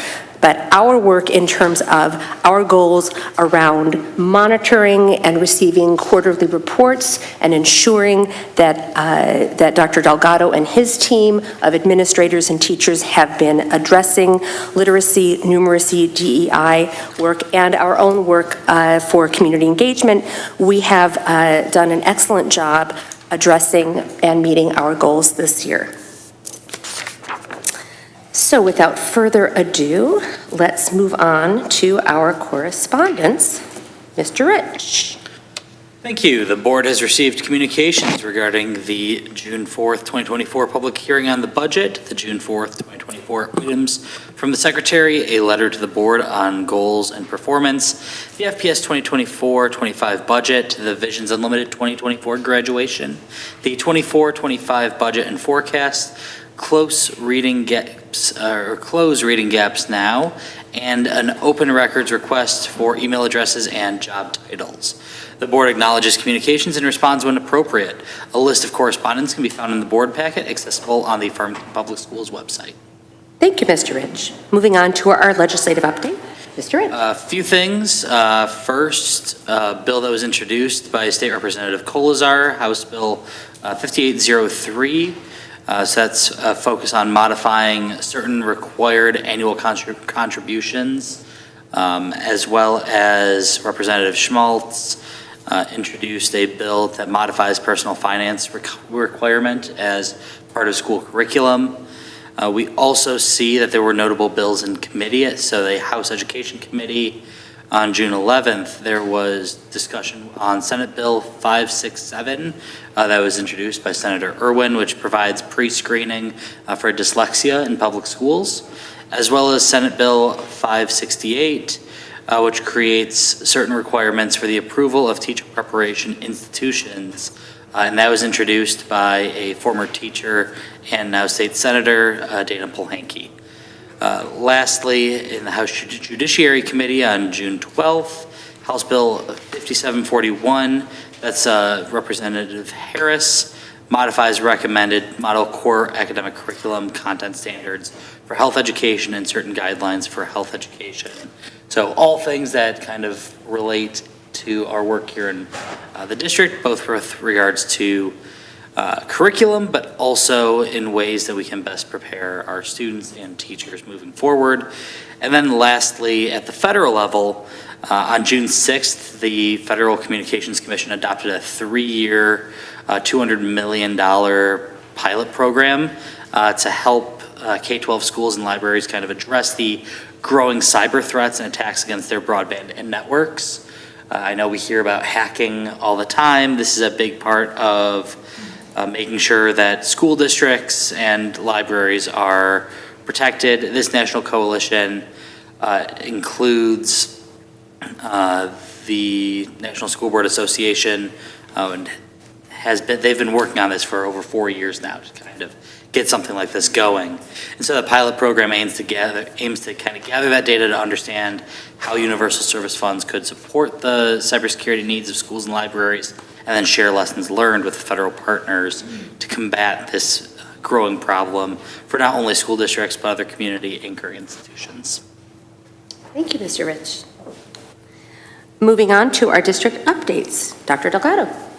Thank you, Dr. Blau, and we have much to celebrate and much to cover tonight, so I will be very brief. Simply want to say congratulations to the entire school district on a wonderful school year that we just concluded. Thank you to all of our students for your diligence and your hard work this year. Thank you to our entire staff for all of your dedication to our students and to our families this school year. Thank you to our parents for all of your partnership and your support of the staff and support of your children as they move through their learning journey. Thank you to all of our community partners and business partnerships who have supported schools in a variety of different ways, from internships and externships to funding and support and partnerships with career technical education and so many different avenues to expose our children to jobs and businesses in the future. And thank you to this Board of Education, a volunteer Board of Education who spends countless hours dedicated to the children and the families of this school district. I sincerely appreciate your leadership in this school year and in school years to come. So thank you, everyone. The next district update, we have 3 very special administrative introductions, and we'll welcome back to the podium Mr. Bradley Paddock, our Assistant Superintendent of Talent Development. Thank you. Good evening, Dr. Delgado and the Board of Education. I have had the great fortune to once again facilitate one of the most important parts of my job, and that is making recommendations to hire staff that are leading our building levels. As we are quickly closing the books on a school year, it is with great enthusiasm and pride that I stand before you this evening and in just a few moments introduce 3 remarkable individuals who will be stepping into crucial roles to help lead Farmington Public Schools, starting July 1. Their final approval will come in the form of an individual action items later in tonight's agenda. One individual is an external recommendation joining us from an Oakland County district, and the other 2 are coming up directly from within the great Farmington Public Schools classroom teacher ranks. A quick fun fact, as a collective group of 3 in total, they answered 68 questions amongst all of the various in-person interviews. Each of these leaders brings a unique set of leadership skills and experiences matched up to individual buildings' needs, wants, and visions as we look for the right fit for each school. My first introduction for you tonight and recommendation, I would ask Miss Monica Nemec to please come forward.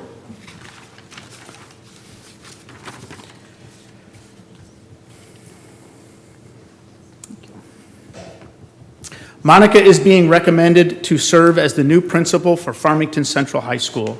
Monica has been an integral part of the FPS school system for over a decade.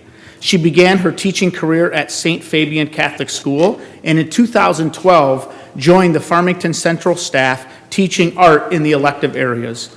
Monica was named an interim principal in January of 2024, and she closed out this school year in that role.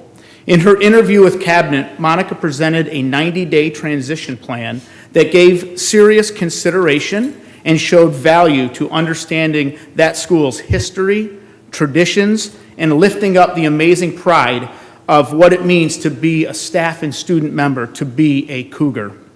In all my conversations with Monica, there is strong evidence of her deep understanding of the Central community, combined with an unwavering dedication to student success and that will make her an invaluable asset to that school. Monica said, "I am passionate about focusing on students as the center of our work and helping them because socially, emotionally, and academically, that is the main thing that we do. I am proud to begin serving this incredible school community, and I look forward to getting to know and getting started on all the exciting and innovative work that lies ahead of us." Monica, on behalf of Dr. Delgado and the Cabinet Plus leadership team, I want to thank you for stepping up to lead Central this past January in a time of need. I am proud to see you rise to the position of principal from within our organization, and I am very confident we soon will see the word interim removed from your title. Please feel free and join me in congratulating Monica Nemec.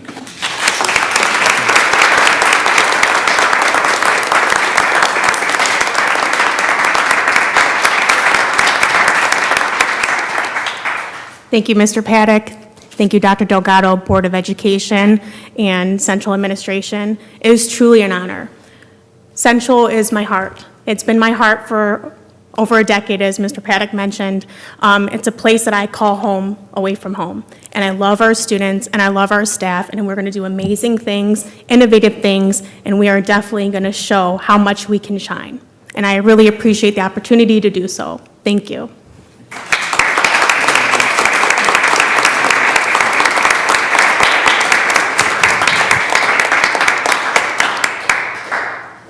As you are all aware, Mr. David Beasley retiring from Farmington STEAM Academy.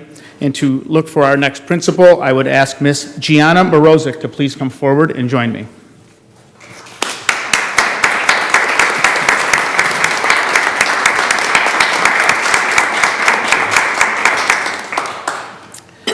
Ms. Morozic began her career as a middle school teacher in Berkeley schools. After teaching there, she became an instructional technology integration specialist working in Novi through Oakland schools.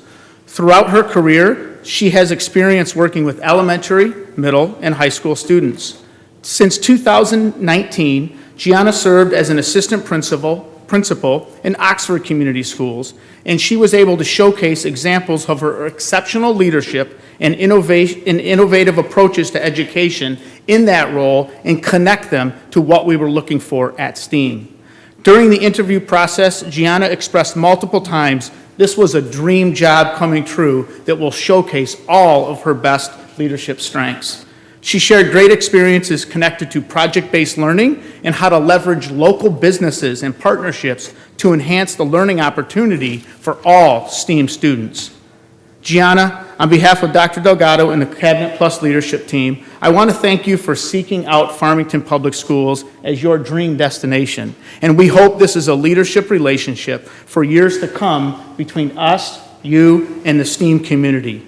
Please feel free in joining me in welcoming Ms. Gianna Morozic.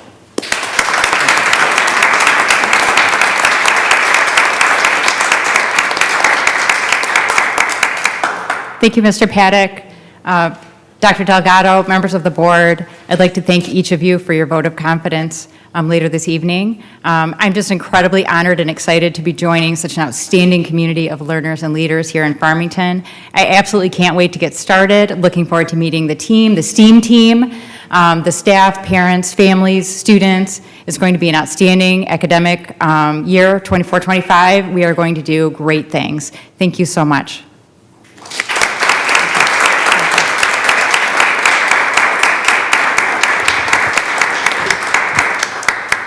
Lastly, I would ask Ms. Rebecca Kunzelman to please come forward and join me as I say a few words of introduction.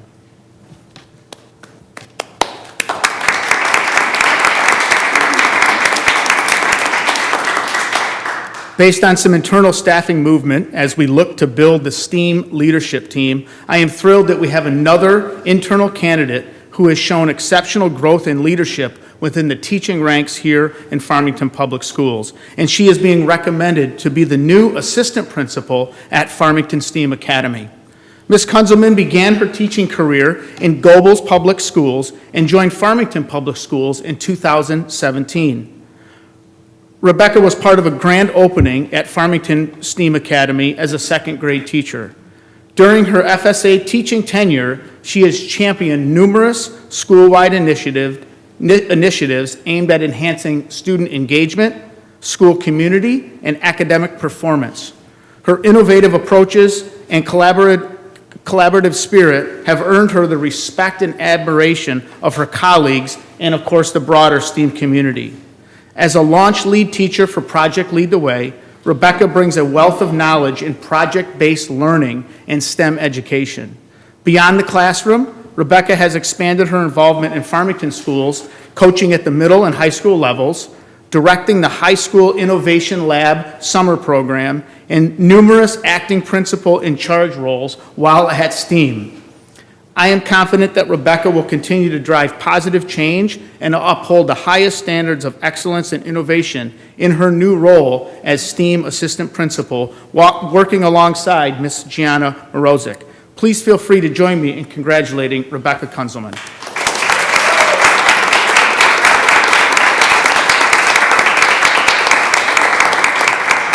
Thank you, Mr. Paddock. Thank you to the board and Dr. Delgado for this opportunity.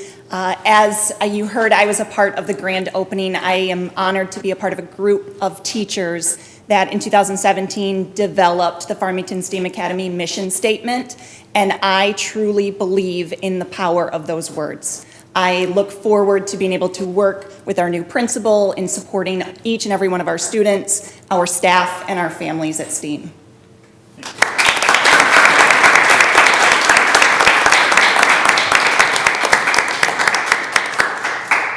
In closing, these three leaders embody the values and dedication that are essential to ensuring that our Farmington Public Schools remains a place of learning, growth, and inspiration for all kids and staff.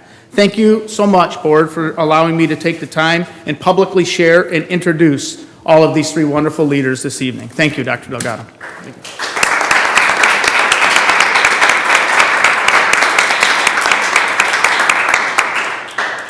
And now it's time for the PTA update. So Ms. Morris Street. All right, I'm back, everyone. Let me get to my, good evening, Superintendent Delgado and distinguished members of the board. Thank you for inviting the Farmington Area PTA Council to share at this meeting.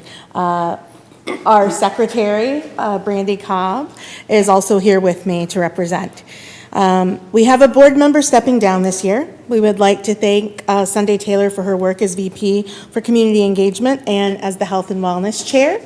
We will be looking to fill that position for the 2024-2025 school year. Since my last report, I can report some very positive events. First off, we had an excellent turnout at Founders Day with several members from each school in our district, staff, administrators, city council members, as well as Board of Education members. As in the past, our student members shone brightly. Highlights of their acts of service remind us of why we PTA, advocacy. Every child, one voice. Which leads me to our second event, I would like to mention, the Michigan PTA Advocacy Day in Lansing. I chaperoned the Farmington PTSA beside the very dedicated and resolute leadership of Natalie Lowenfeld. She guides the youth of the Farmington PTSA with such care. They met with Senator, multiple state representatives, as well as Governor Whitmer. They conducted themselves with grace and asked intelligent and hard questions about school safety, nutrition, mental health, and physical health. Not only programming, but asks for additional nurses, health centers, and additional counselors that would address mental health for students and not just curriculum. Michigan PTA also provided breakout sessions and speakers on several topics pertinent to the day. I was very proud of the children in our district that day. They were great representatives of our district.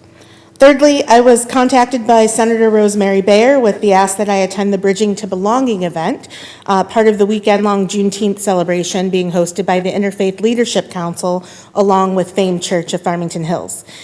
Even though the discussions were led by clergy and of varying religions and denominations, the topics, which included the history of Juneteenth, personal experience with Juneteenth, and ideas about bridging the gap between racial groups in our country, the talks were secular and all-inclusive at the same time. I was again proud to see many members of our district at the PTA present at this event, including Jen Garland, who is the VP of Advocacy at the state level for Michigan PTA, Chris Gregg, a former state representative for our area, former PTA Council President, and current member for the FFHEF, Farmington Hills Education Foundation. Representative Jason Hoskins, who comes to a lot of our events and makes his face seen and his support known, as well as our very own Greg Smith, our current Director of Diversity, Equity, and Inclusion for FPS.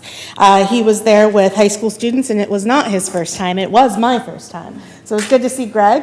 I love seeing Greg within the district because I know he is such a force for good.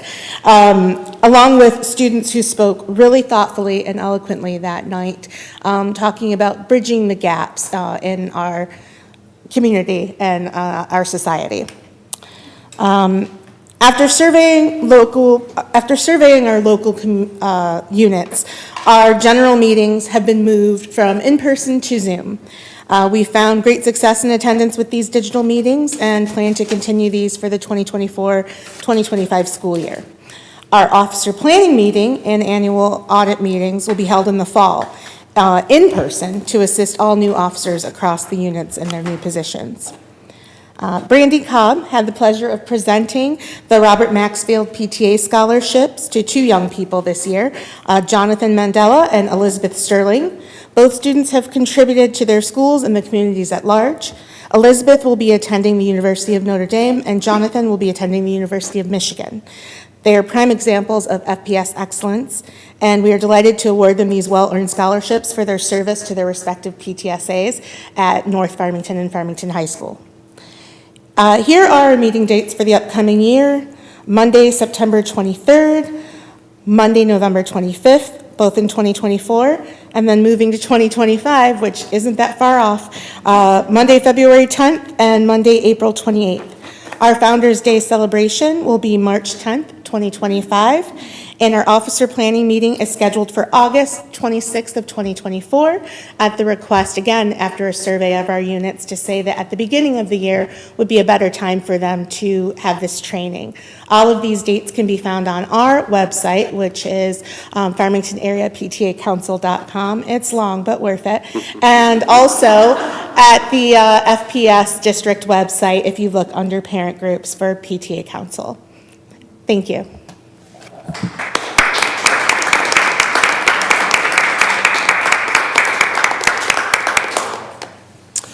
And next up, I'd like to invite up our wonderful Director of Diversity, Equity, and Inclusion, Mr. Greg Smith, for our end-of-year DEI update.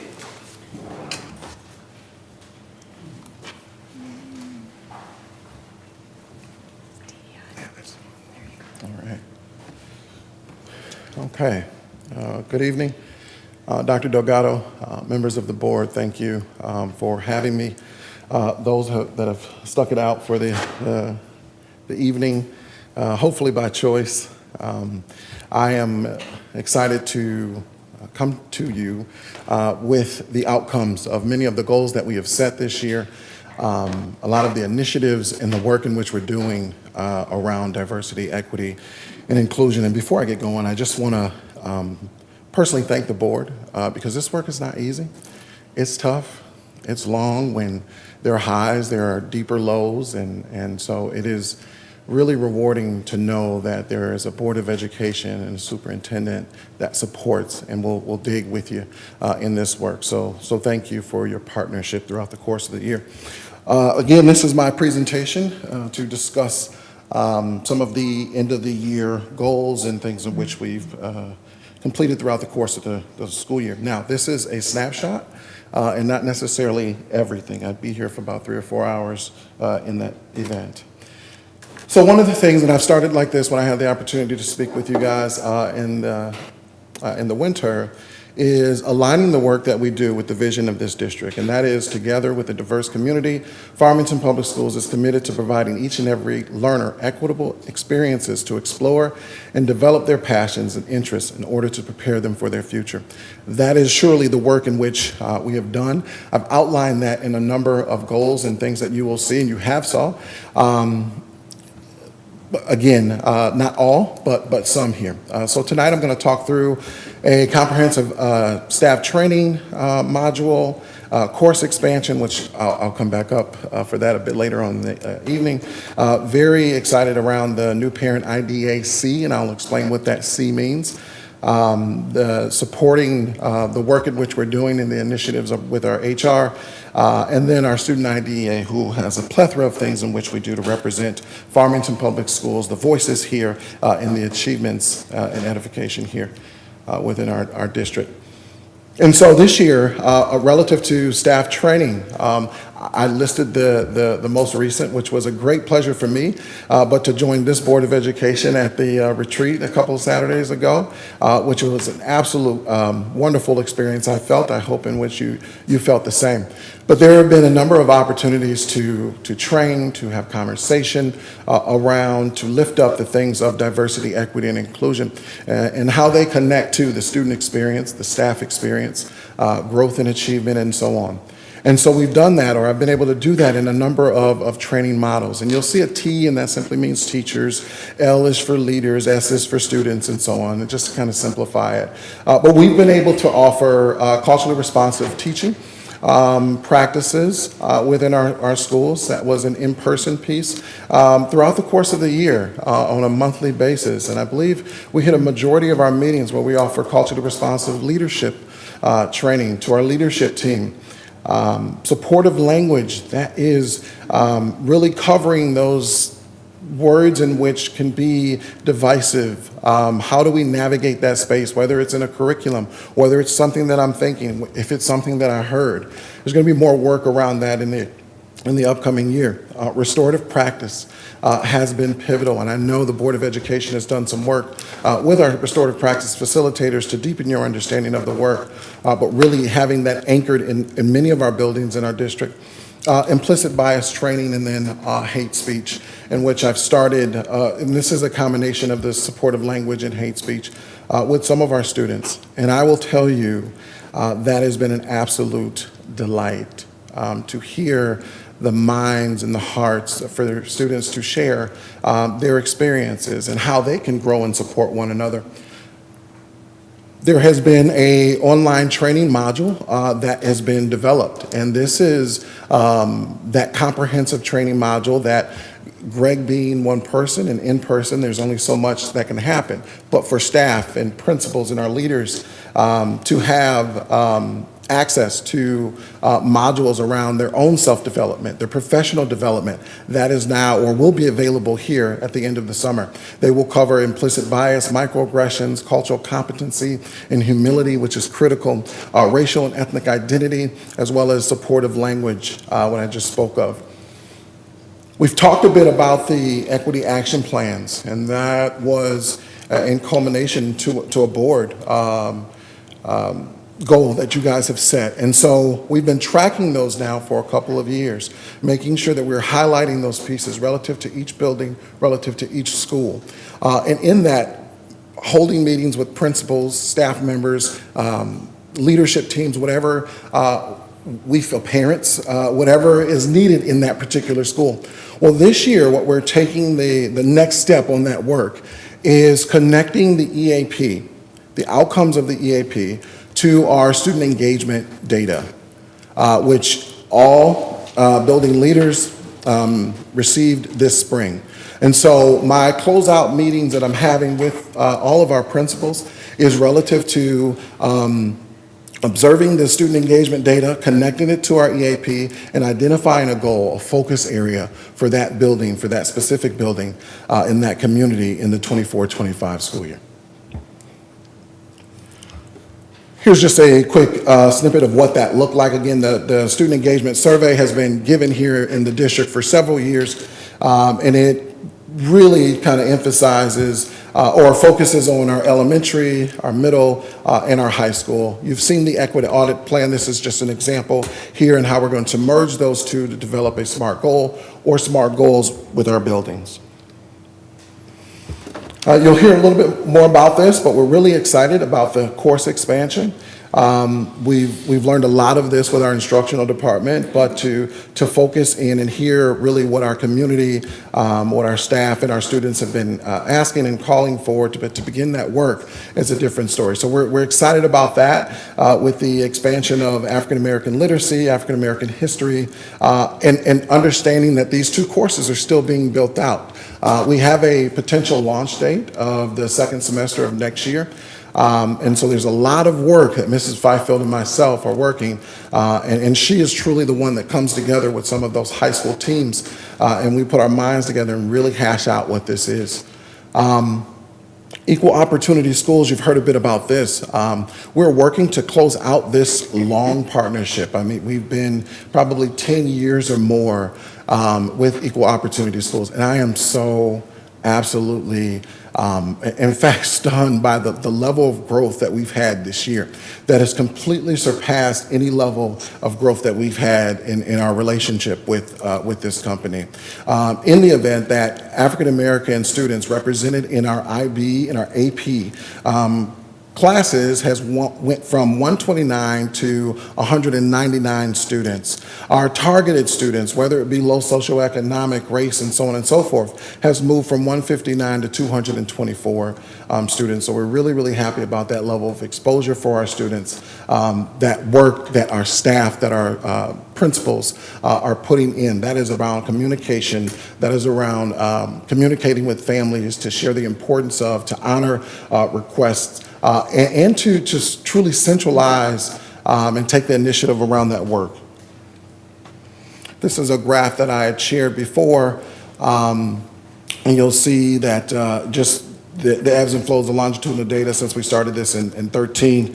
One of the pieces I want to draw your attention to is the total targeted students, and moving from last year of 159 students to 224. You'll see also that our Black and African American students moved from 129 to 199 students represented in our high schools. So truly a celebratory moment. This next topic here in representation in our partnership with Human Resource. Mr. Paddock and I agreed that this summer is going to be our summer to really knock out some of this. We've set some high goals for ourselves. We've set some, and not only for ourselves, but us to complete, but in benefit of the district, in benefit of every student and our stakeholders that believe in this district and support this district. And so in doing so, implementing a training video that every staff member would see prior to any hiring that takes place in the district. This would be Mr. Paddock and myself kind of talking through those purposeful pieces relative to the vision, the mission, and really just checking our implicit bias that may creep up on us at any time, with the emphasis on implicit, right? It's not that we purposefully do certain things, but we want to be able to check those things so that we are making equitable and we are looking through a clear vision and glass when bringing individuals into the district. This also is just an opportunity to talk really around two items I want to lift up here. Actually, I can lift them all up. But this is going to be a work in progress. This is one of those ongoing goals in building these school-based equity teams that involve our restorative practice facilitators that we have in our secondary schools, our EILs who are in our elementary schools. And I'll tell you, one of the goals of our EILs this year was uniformity. That whatever was going on in one building, could there be an aspect in all buildings? If there was good happening in one place, could we spread that good to other places? If there's information being given in one area that we felt was profound, could we share that in other places? And they did a wonderful job in doing that. And so we were able to lift up and share experiences to not only our school buildings, but a specific group of students that participate in those equity clubs and going out to visit museums and so on. The work of our restorative practice facilitators is pivotal in the work in which we do. They connect where there is a barrier, where there is a divide. That is their work. That is what we do. And we understand that with so many students, so many staff, there are divides at times. There are differences that we need to restore. And so they have been doing a wonderful job in that work and will continue. This summer also is dedicated to anchoring that work within the district as well. Continuing our partnerships with FAPN and other community organizations, FAIA, MCMR, and I know that they haven't met in a moment or in a minute, but we will come back together here, but really honoring and maintaining and building upon those partnerships. The last thing here is the development of the Parent IDEA, which is a parent group, a multicultural representation is critical in this group, and I'll tell you, I'm so proud that we've got it. The parents have raised their hands to be a part of this. The Parent IDEAC is the core team. And so this is starting with 8 to 10 members of our parent group, as well as a few of our board members. And we actually have a meeting this Thursday at 5 o'clock. And so I'm excited as we're kind of building out the vision for this work and how we will support the initiative, support the mission and vision of Farmington Public Schools through the parent voice. So super excited about that as well. Just some of the highlights of some of the things that we've done, we offered, conferences for students. We talked about the MSAN. In fact, they were here to present with me last time, the MSAN IJSC within our middle schools and high schools. Super excited to reach out and kind of extend our scope of work and exposure to students, and having Leilana present for Black History down at City Hall. You see there, a point of pride is the Tamil Language Conference and celebration that we had here, offering a tri-county event where private and public schools came together to join a wonderful event around the movie Origin. I talked about it briefly before. Our school diversity and equity clubs are in every single one of our buildings in Farmington. Religious diversity journeys, in which we're working with Greg Geiger and those that are kind of running that to expand that and really anchoring some of that work from middle school into high school. And then, you know, the conference, the student conference is something that's a big piece here, a part of Farmington Public Schools. So I have a video, and I hope it plays, kind of outlining some of the things that took place at this year's student conference. All right. No. Hold on. I don't know that it's linked. Okay. Doesn't look like Maybe it's you can linked. send it to us. I'm sorry? Maybe you can send it to Yeah, us. no problem. Okay. So in that, I will kind of close out. You know, one of the main pieces of information that we have, and one cycles of information, is our IDEA newsletters, which is a critical piece. And it's each month highlighting what's going on in our district, highlighting the work of diversity, equity, and inclusion, bringing in voice, bringing in students, bringing in community. And I will tell you that I am really, really pleased that, you know, an average of almost 11,000 people every single month click on and read the Farmington IDEA newsletter. And so over 120,000 individuals over the course of the year has been exposed to this richness in which we offer here within the Farmington Public School District. That will conclude my presentation. Thank you. Ms. Smith? Mr. Smith. Yeah. No relation. Thank you, and that's not a bad thing either. Thank you so much for bringing this presentation to us. I appreciate coming to our board retreat. It was really a great experience to share, to hear some things that most of us had in common, to have a little chuckle with some of the things that a few of us had. But I love the fact that you have a newsletter for people to view, and I'm looking at the numbers that you have. Thank you for working with our students. Your conference is always epic, but that movie night, where Dr. Delgado and Ms. Weems and Ms. Fox and I attended, we couldn't, and there were a couple of us that were there that I thought that it was just the most, I had never heard of the movie, and I had heard how great that movie was, but it actually touched me, and I had to watch it again to really get really into it. But I thank you for all the work that you've done, and it's bringing us together as a group as far as our students. And we do still have work to do, and you're doing the work. No doubt. You know, you mentioned the origin. I quote Cheyenne Weems. In fact, I've just embedded her in my talks throughout the district. And this was something this brave little girl stood up and said, if you guys really want us to be the future, if you really want us to be that change, then you got to start telling us the truth.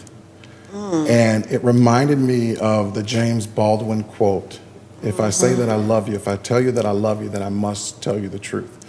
And I'm grateful for moments like that where we can come together as a community within Farmington, and we even reached our hands outside of Farmington. And we got to a place in that room where there was some healing. We led with humility, we led with peace, we led with understanding. And so that comes through conversation, that comes through, you know, having a sense of resolve that we're going to end in a place that's going to be a win-win for the both, and we're going to understand what we need to do to get there. Thank you. Just want to echo everything that Mrs. Smith said. I won't repeat it, but I will mention that I too read the newsletters. And I'm really happy to hear that so many do. I had not realized that. That's really heartwarming, actually, to hear. So I'm glad that you shared those stats with us. I'm also really pleased that you conducted some diversity training with the board. Appreciate that. I don't remember whose suggestion that was. It was not mine, but I'm really glad that you did that, Mrs. Smith.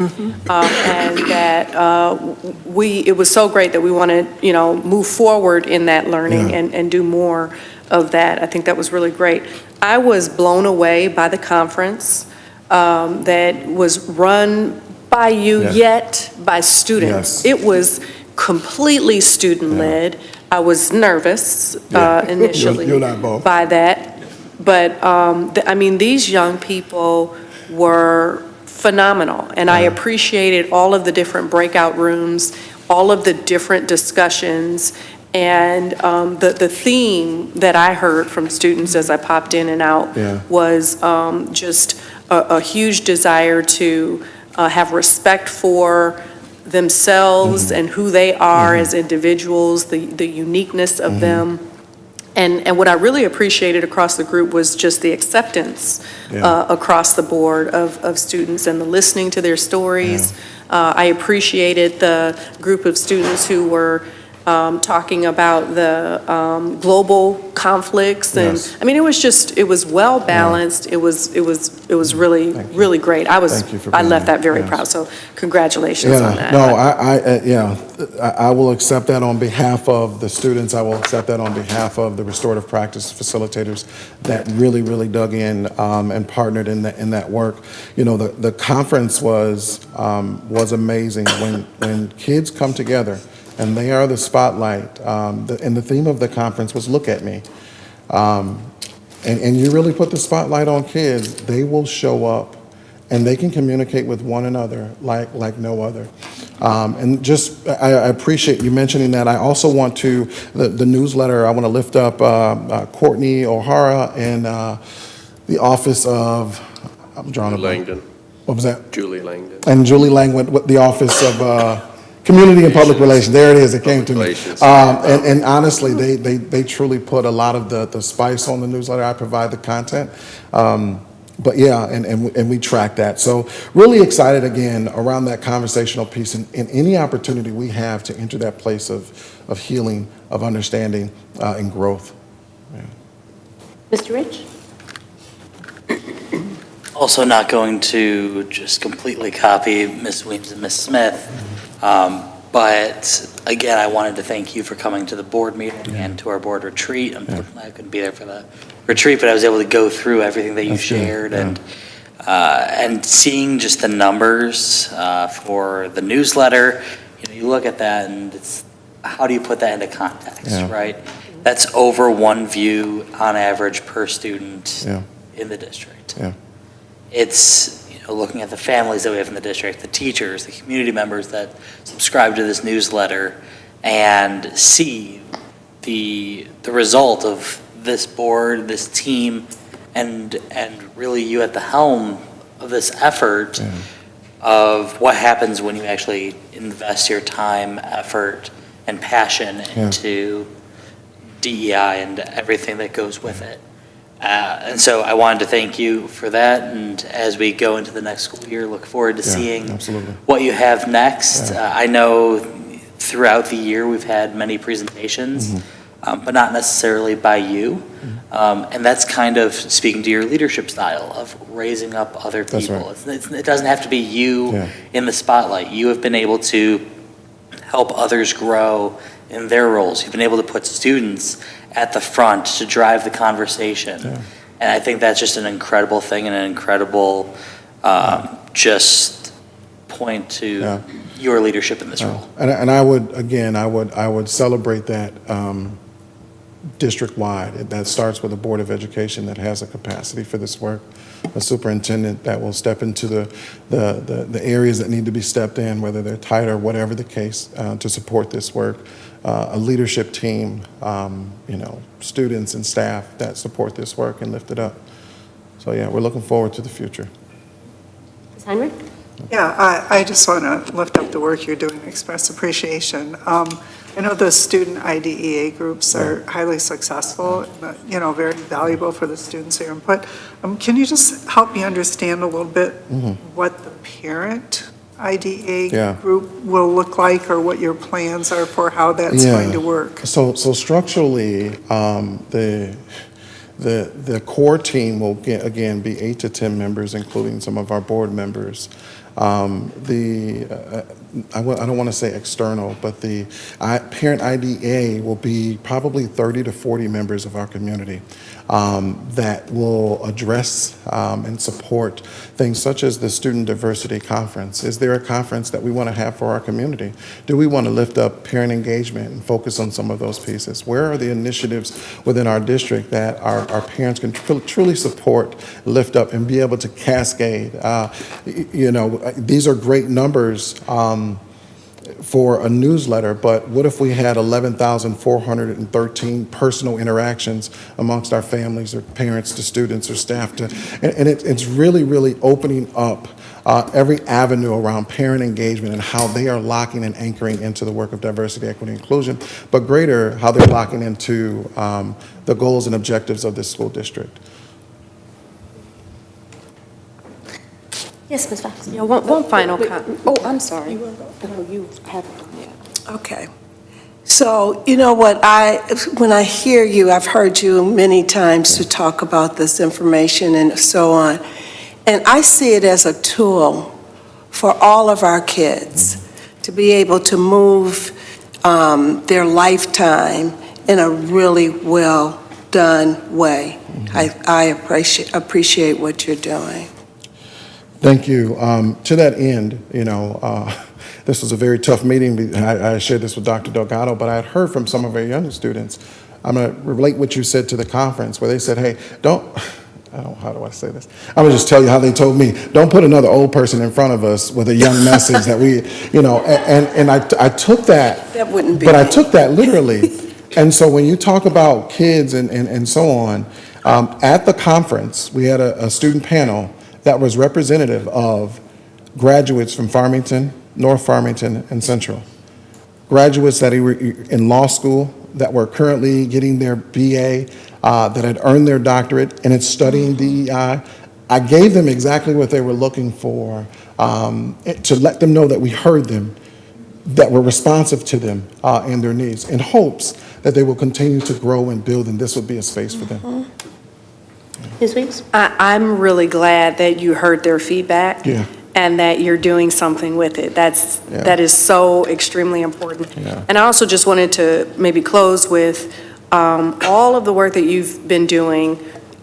We've seen it. We've all appreciated it. I appreciate the metrics that you're tracking. Yeah. So it's not just that we're talking about this, that we're doing this, we're going to do this, but it's actually, things are being measured. Yeah. You know, we're seeing a 54% increase in the number of underrepresented students who are moving on into AP and honors classes. Sure. We're seeing a 70% increase in our targeted populations. That's the kind of stuff that I'm really pleased to see that we're tracking, and I want to see more of this, you know, how it sort of translates into, okay, and now what, and so what? And you're showing us the so what. That's what I am most appreciative about today. Thank you. I thank you for taking the equity audit and bringing it to life. Moving it from responses from the community on paper to action within our schools, among our parents, students, board members. We so valued the work that you did together with us as a board at our most recent retreat that it's work that we've committed to continuing at each of our upcoming retreats as we move into the future.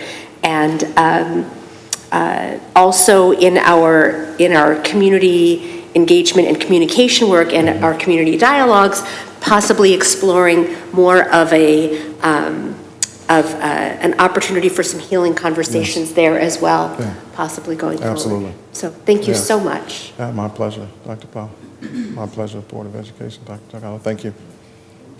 Thank you, Mr. Smith. Thank you. And our last district update of the year is the strategic planning end of the year data update, which segues nicely, thanks to Mr. Smith and his work. We know that our strategic plan is governed with the umbrella of equity and innovation. I'll turn it over to Dr. Coffin and Mrs. Hendrickson.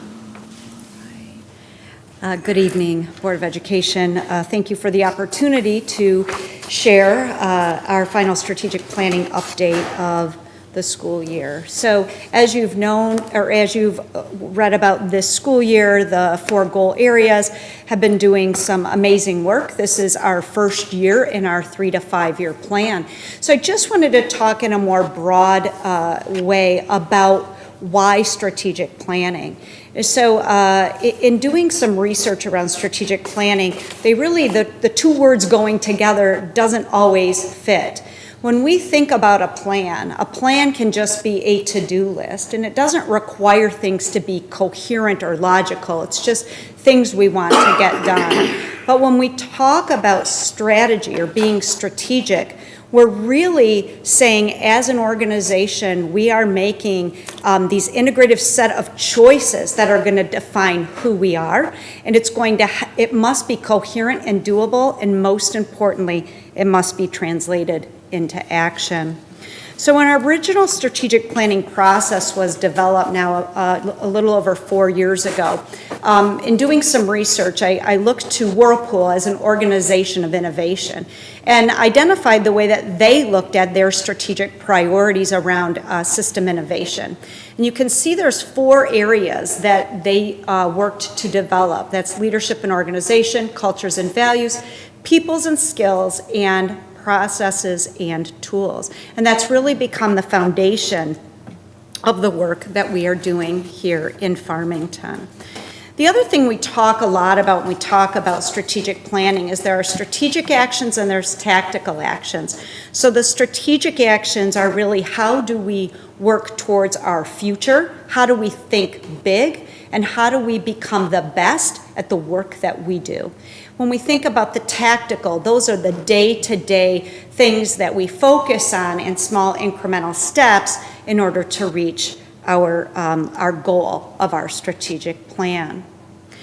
So this evening, I just wanted to give you a brief overview about our why when we think about our strategic plan and our 4 goal areas. So these, as you know, are our four goal areas. What I want to do this evening, or Margaret and I want to do, is connect our goal, which is improve student outcomes. That includes student achievement and student growth.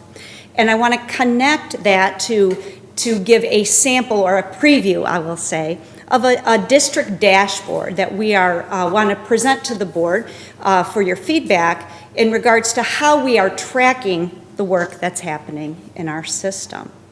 So when we talk about data, the work of Victoria Barnhart talks about different types of data. So this afternoon or this evening when we're speaking about our strategic plan and how we are monitoring and tracking progress of the systems, we're going to be looking at these four types of data: the demographic data, the perception data, the student learning data, of course, and also our school processes.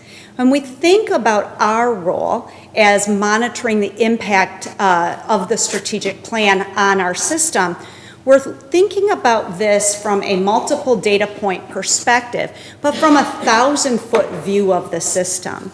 So a 1,000-foot view allows us to step up and above the day-to-day work and see all the interactions of the system.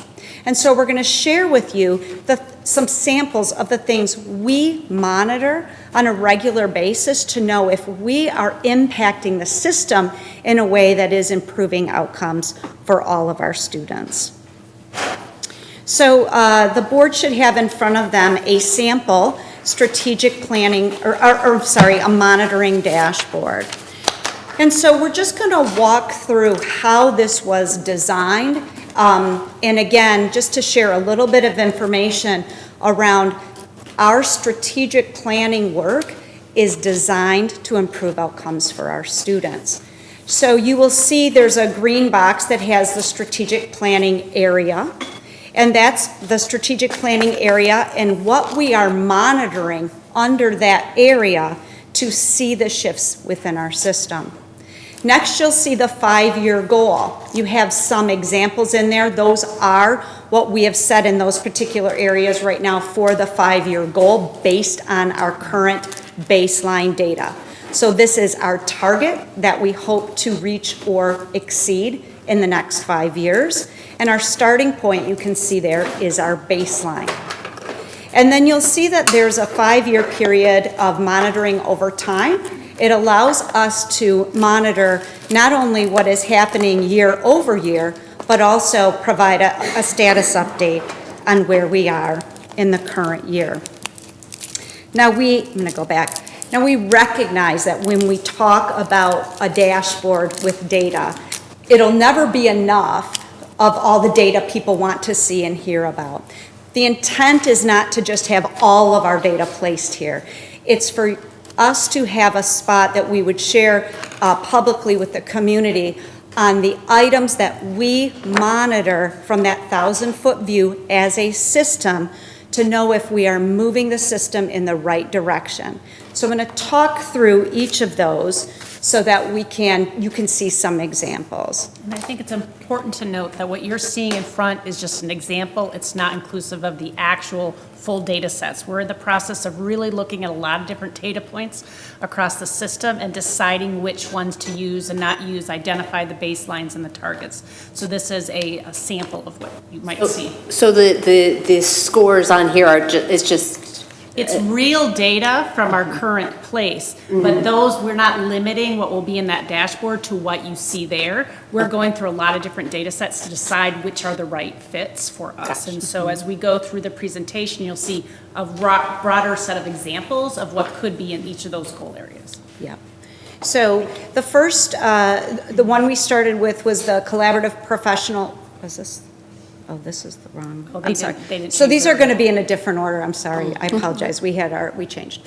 So the collaborative professional learning. So when we think about this as a strategic focus area, it's talking about our system that works collaboratively, is learning and adapting, is inclusive, and builds the capacity in all of our staff.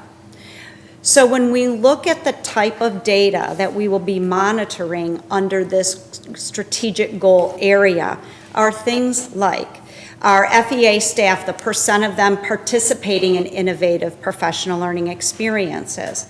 Also, the percent of staff that indicate that they believe that professional learning is collaborative, open-ended, and teacher-driven.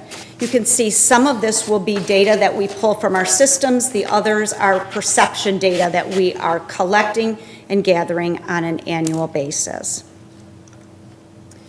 When we think about our goal of culture of equity and innovation, we think about access and opportunity, especially for those students who have not had the access and opportunity to be able to learn at high levels. So our focus is to create a sustainable, intentional system to support equity and innovation, and create a culture that expects and allows for equity and innovation. So when we think about what we are monitoring as part of our system, you heard Mr. Smith talk about the percent of our students completing advanced coursework. But if we're being true about the access and opportunity, then we're also going to look at other students, such as Black students, that also are completing advanced coursework. The percent of staff that feel confident in designing learning experiences that are connected to our anchors, which are positioning, authenticity, and noticing. And then the percent of staff that are confident in designing experiences aligned with our profile of a lifelong learner. And another really key piece that we are honing in on and monitoring is the access and opportunities our students with IEPs have to general education curriculum. And that in the special ed, we look at that as the least restrictive environment by disability area. So that is something we monitor as a district. Bless you. Next, we have our health and wellness through social and emotional learning. We know that this goal area is new, and it came from all parts of our community, from the staff, from the students, from our parents, and the greater community. Recognize the importance of the health and wellness of all those that are part of our organization. And so this is going to focus on the well-being of student, staff, and families, and expanding awareness of individual student needs. So the sample data sets include, we recently gave the MyFi survey, which is a perception survey to 7th graders, 9th graders, and 11th graders. That survey is given every other year to the same group, so we can track how our system is the impact of the system is impacting the students, the same cohort of students. So, as you know, we have put a lot of time, energy, money, and resources into providing a safe environment for our students. So we are going to monitor, do our staff feel safe? Do our students feel safe? Do our staff feel that they're satisfied with their job when they leave each day? And that is part of a health and wellness survey that was given by Gallagher, by HR from Gallagher as a wellness and an engagement survey. We're also looking at involvement of students in activities outside of the classroom. We know when our students leave us, a connection to the community is a prime indicator for their success in post-high school, regardless of what path they choose. We also are looking at on-track attendance for our students. It's really important for our students to be here, and we're recognizing some trends that we really want to get a handle on and see how we can turn that around. And then you heard about Care Solace, a service that we are offering. So we are going to be tracking not just the referrals, but do those referrals result in a service engagement for our students and families? And finally, the last one on innovation of teaching and learning. We're really here to create unique learning experiences that are authentic, meaningful, and inclusive. So this is why we're doing this. This is why we are investing time, energy, and resources into innovation for teaching and learning. Again, the MyFi survey will help us about, is what students learning in school relevant for later in life? We also are going to watch our graduation rate. What percent of our 6th through 12th grade students have created an educational development plan? You'll see there we're looking at third grade readers proficiency in reading and fourth grade proficiency in math. The board has asked, we know our K-1-2 kids do okay. Why do we see a decline in third grade? That's why we monitor the third grade. We also are monitoring K-1-2, and we're seeing that we need to figure out and understand how to impact that system of why third grade. That is important for us to continue to see that to stay and grow in their proficiencies in their foundational skills. Fourth grade in math, that's one of the research areas that we know. Fourth grade and seventh grade are two pivotal years for students. They have to be proficient in their math skills by fourth grade to have a chance to be able to continue in higher levels of math. At our secondary level, we recognize receiving credit for Algebra 1 and 2. Those are another key piece that we're watching. How are students passing those math courses that really are the gateway to higher level math? And are they receiving credit for English 9 and English 11? Again, two important years as we think about literacy at the secondary level. So if you could go back for one moment. I can. So as you think about these data points and her conversation about that 1,000-foot view, while we have that 1,000-foot view, we do consistently, as part of our district and school improvement processes, look at denser dashboards related to many of these data points. When you're thinking about all of our state assessments, our NWA assessment, our local assessment like EL skills block at the K2, and Acadience at our 3-5 for literacy. And so there's intensity of visualizations and storytelling of the data at the school improvement level and district level. We pull key ones of those up at the strategic planning level because these are critical years for certain critical work we're doing and or what's known critical years for kids in their development in literacy and mathematics. So it doesn't mean that this is everything we're watching. This is just the strategic planning dashboard at the 1,000 view, so we can look at the holistic work of the system and not just looking at individual classes or grade levels, because there's a lot of factors that go into moving achievement for all students and growth. And so know that at the down to the district building and classroom level, there's significant levels of looking at the data that we see successes in or urgency in or areas where we feel like we're maintaining, and we think about those tactical steps to influence those, and those larger strategic steps are going to move the whole district. And so we really have to be sure that we look at all that data in context and scale as we think about the strategic and tactical work that we do.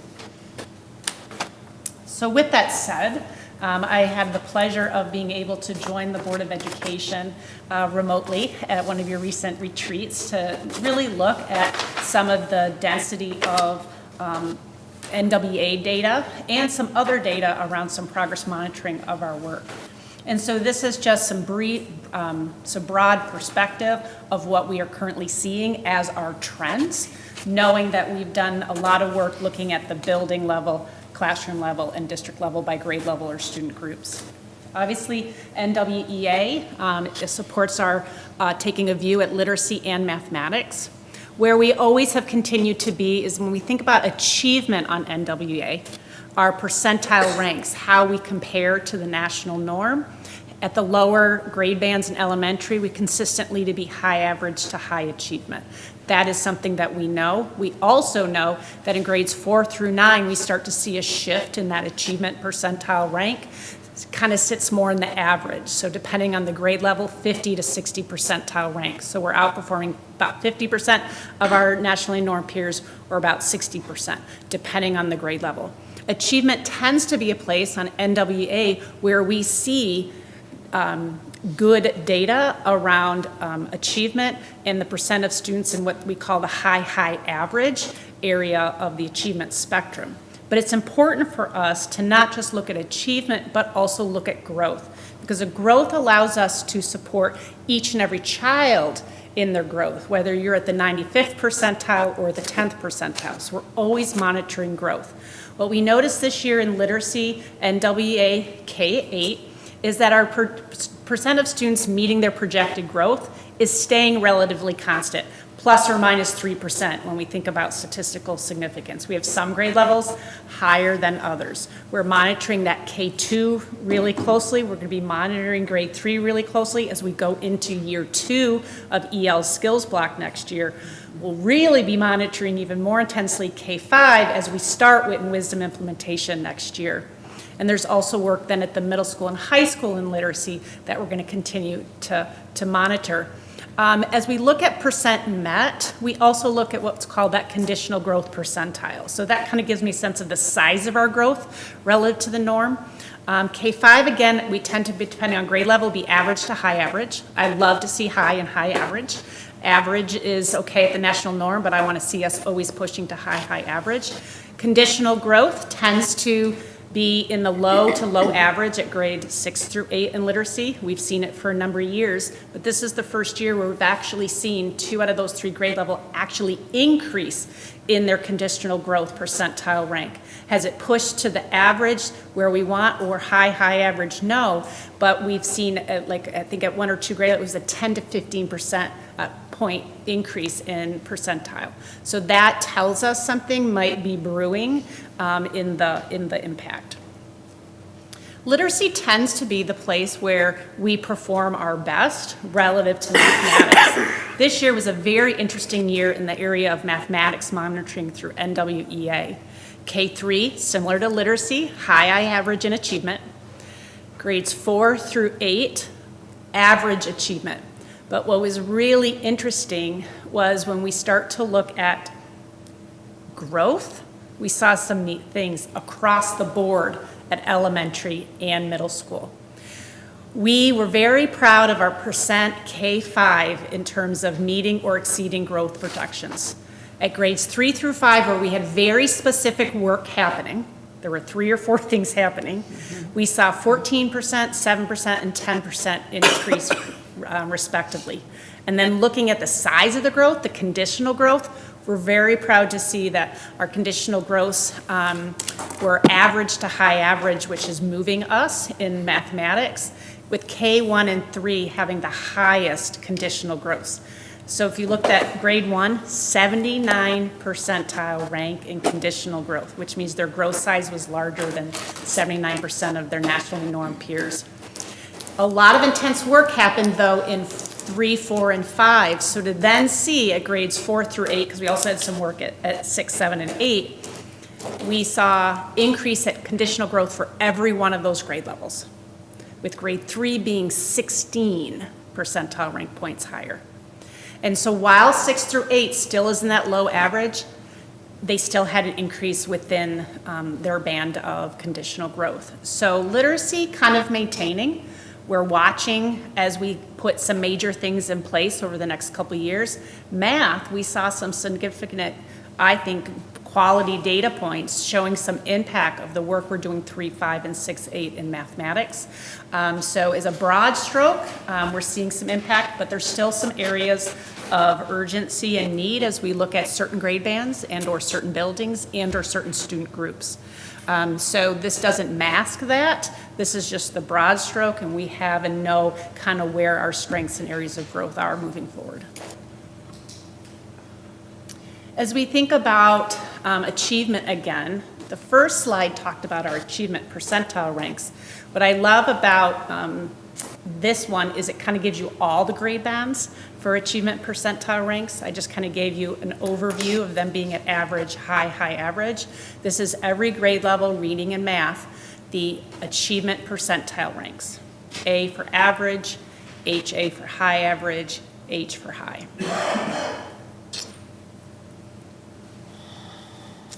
As we look at high school performance, you're going to see a little bit of an introduction of some of what will be in our dashboard for strategic planning. We have access to data that is indicating that last year, that we get this information at the end of every year. So come this fall, we'll get the data for this school year. 63% of our 11th and 12th graders are enrolled in and pass advanced coursework. Advanced coursework is AB, AP, IB, CTE, or dual enrollment. So that is something we can watch, and we can watch that by student group as well. We calculated for the first, not for the first time, but the first time for this dashboard, the percent of students receiving credit in Algebra 1, Algebra 2, English 9, and English 11. As well as our 9th grade takes NWEA for reading, and they are the 59th achievement percentile rank, which is a little bit above average, or above the 50% norm. And that's that. Any closing words? Again, this was just a preview of what we will have prepared for your August retreat. We'll have additional information, but we just wanted to give you a quick snapshot, and certainly we'll continue to work on this over the summer, but kind of to give you a little bit of understanding from a board perspective what we are going to prepare that can be shared with the board and with the community and monitored over time. Ms. Heinrich? Yeah, thank you. I like that what you're doing. You know, you're being brave and bold and doing all these things, and so this is really helpful. For future report, one thing I'd like to hear a little bit more about what we're doing in math, because I know a lot of the things we're doing with the skills block and the wit and wisdom and things like that, but what math programs are you doing? You know, and then I'm just looking at, you know, as an algebra teacher, you know, 88% passing. I mean, it's just like everybody needs to pass Algebra 1. So, Correct. You know, what we're doing with that as far as follow-up and things. And so not to fix that now or whatever, but just, you know, kind of looking at those types of things for future reporting would be helpful. But, yeah, I really appreciate the direction that we're going with this, with using the information to inform and, you know, what we're doing and using it as a tool for constant improvement. So I appreciate that. Thank you. I do as well. I'm really pleased every time we get to dig into data. At our last retreat, I really appreciate that you're constantly responding to the feedback, and I'm really ecstatic actually at this concept of having a dashboard. I'm wondering, you know, okay, how often are we going to review this? Is this biannual? Is it quarterly? I'm really interested in having these conversations. I'm also interested in understanding or just talking through at some point some of the areas within each of the targets, and wondering for innovation for teaching and learning, as an example, if we've given some thought to measuring ourselves against a project plan, if you will, for reimagining high schools, as an example. By this date, we're going to do this, or we will have been, you know, so far through our project plan when it comes to reimagining high school.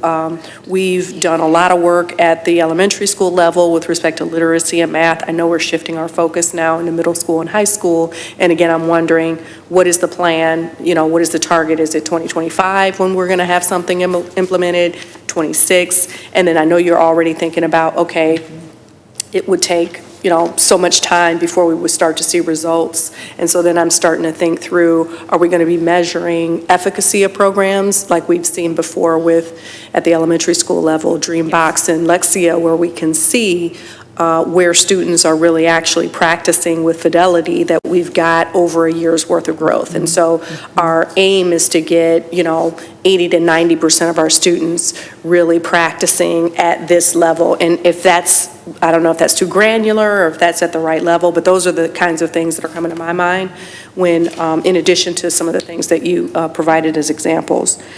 Under health and wellness, I wonder if we're thinking about discipline, measuring discipline here when it comes to, you know, social and emotional health. I would measure that in reduced discipline matters.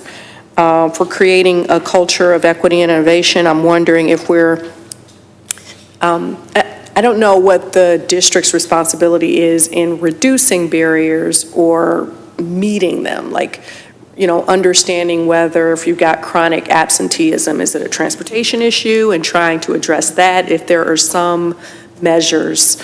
I'm just kind of thinking out loud.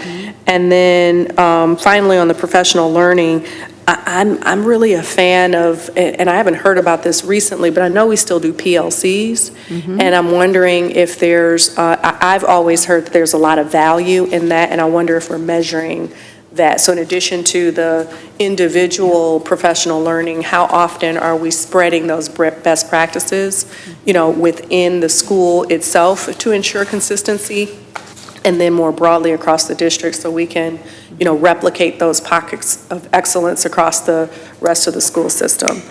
Another thought is measuring parent feedback somewhere around here. And then finally, how we're measuring ourselves against addressing all of the areas in the equity audit. And I know we've done a ton, but I know we all recognize that there's more work to do. And I wonder whether that was something that we might consider as well. And so I know that a dashboard is usually one page, and I'm just like vomiting out a whole bunch of stuff. And you'll refine this, but just wanted to share some thoughts. I appreciate that 1,000-foot view and then getting into all the layers, and that's where all that program about the progress monitoring, our district improvement plans, the equity improvement plans, where do we see in the lead conversations for where we see in the upper dashboard, and that's a lot of the conversations we're having so I love the examples that you brought up. But I do appreciate that, Ms. Weems, because this gives us a framework then for the quarterly updates at the retreats or, a presentation at the board meeting can focus that so we can take the time to target a few things and share where we feel like we're on the right track and other places that we're working through. And just one final thing I love most about this is that we're setting some goals here in all of the areas, developing a baseline and then developing goals, every year. That's what I appreciate most, and that's what we've all been talking about for at least the past 18 months. So great job, thank you. Ms. Smith? You had your hand up first, so I can go after Mr. Walker? Mr. Walker. Thank you. I really love this. Having this data increases our level of accountability and transparency. You mentioned that this was going to be at some point a public-facing dashboard. Any idea where I'm assuming on the website this will be found?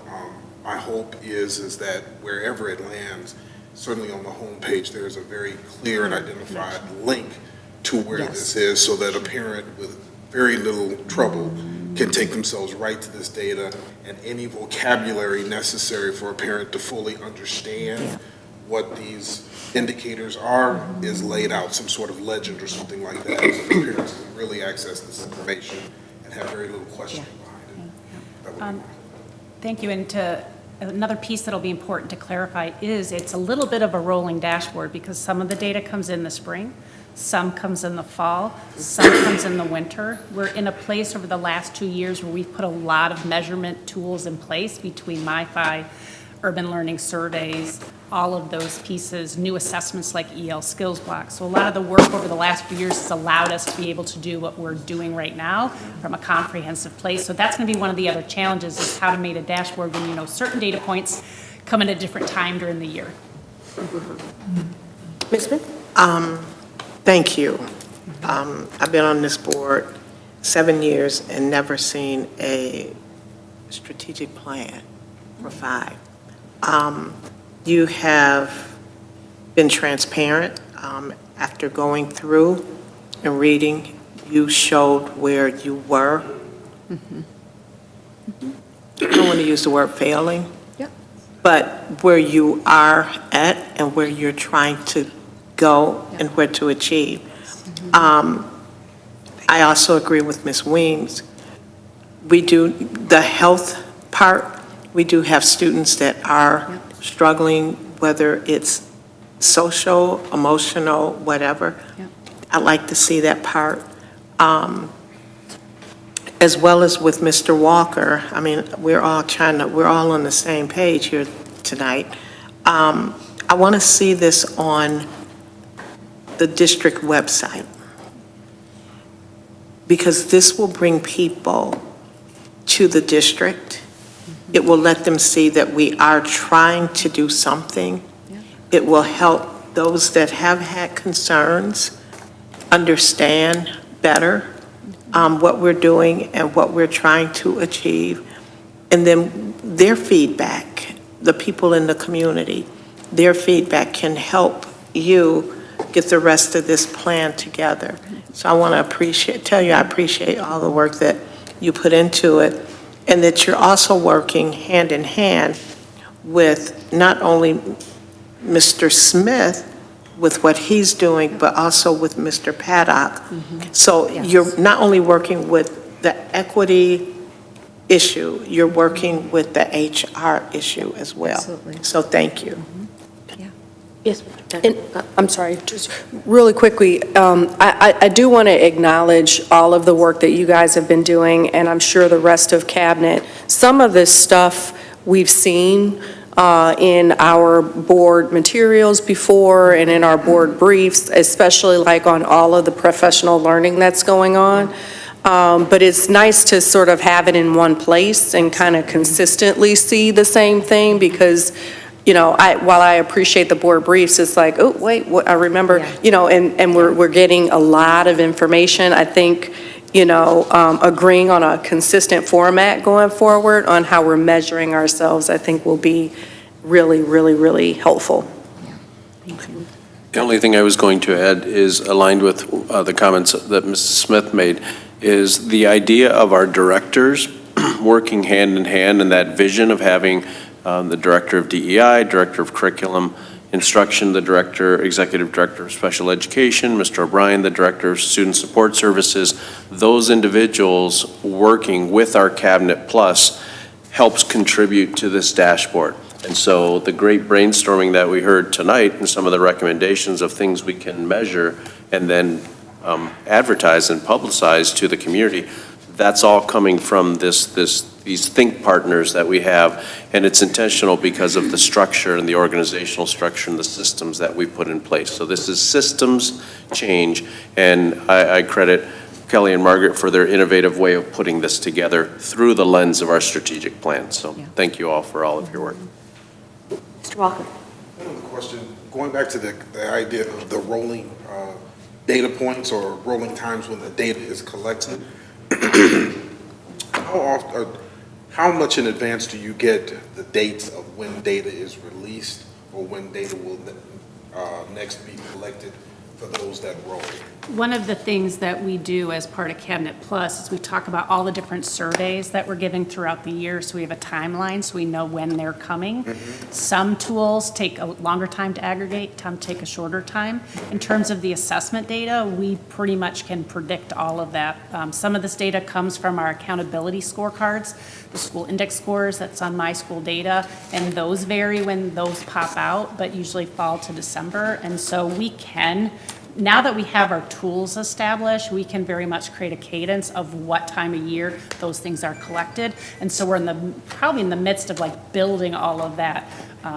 So I think we can share that. We just got to be strategic in how we visualize that for people, because it's a rolling, little bit of a rolling dashboard. Yeah, and that's exactly what I was thinking, that maybe some kind of calendar or timeline can also be displayed near the dashboard, so that when people don't see the data or don't see that it has changed, they can look and see, oh, the next time it's collected will be 4 months from now. Yes, I like that idea. Thank you. Okay. Excuse me. Then that concludes. And those are the end of our district updates for the 2023-2024 school year. Thanks to my team, to our leadership team, our Cabinet Plus, all of our directors, supervisors for their incredible work, as well as all of our teacher leaders, staff leaders, and community members who participated in the strategic planning efforts. So it's been a great year with a lot of important work, and we appreciate the updates. Absolutely. Thank you. Moving on to discussion items, the African American History new course approval and textbook adoption. Just one discussion item tonight, and that will be brought back to the August meeting for potential action item. And we have Mr. Smith, who's going to talk to us a little bit more about our single discussion item here, which is the African American History new course proposal and textbook adoption. Oh,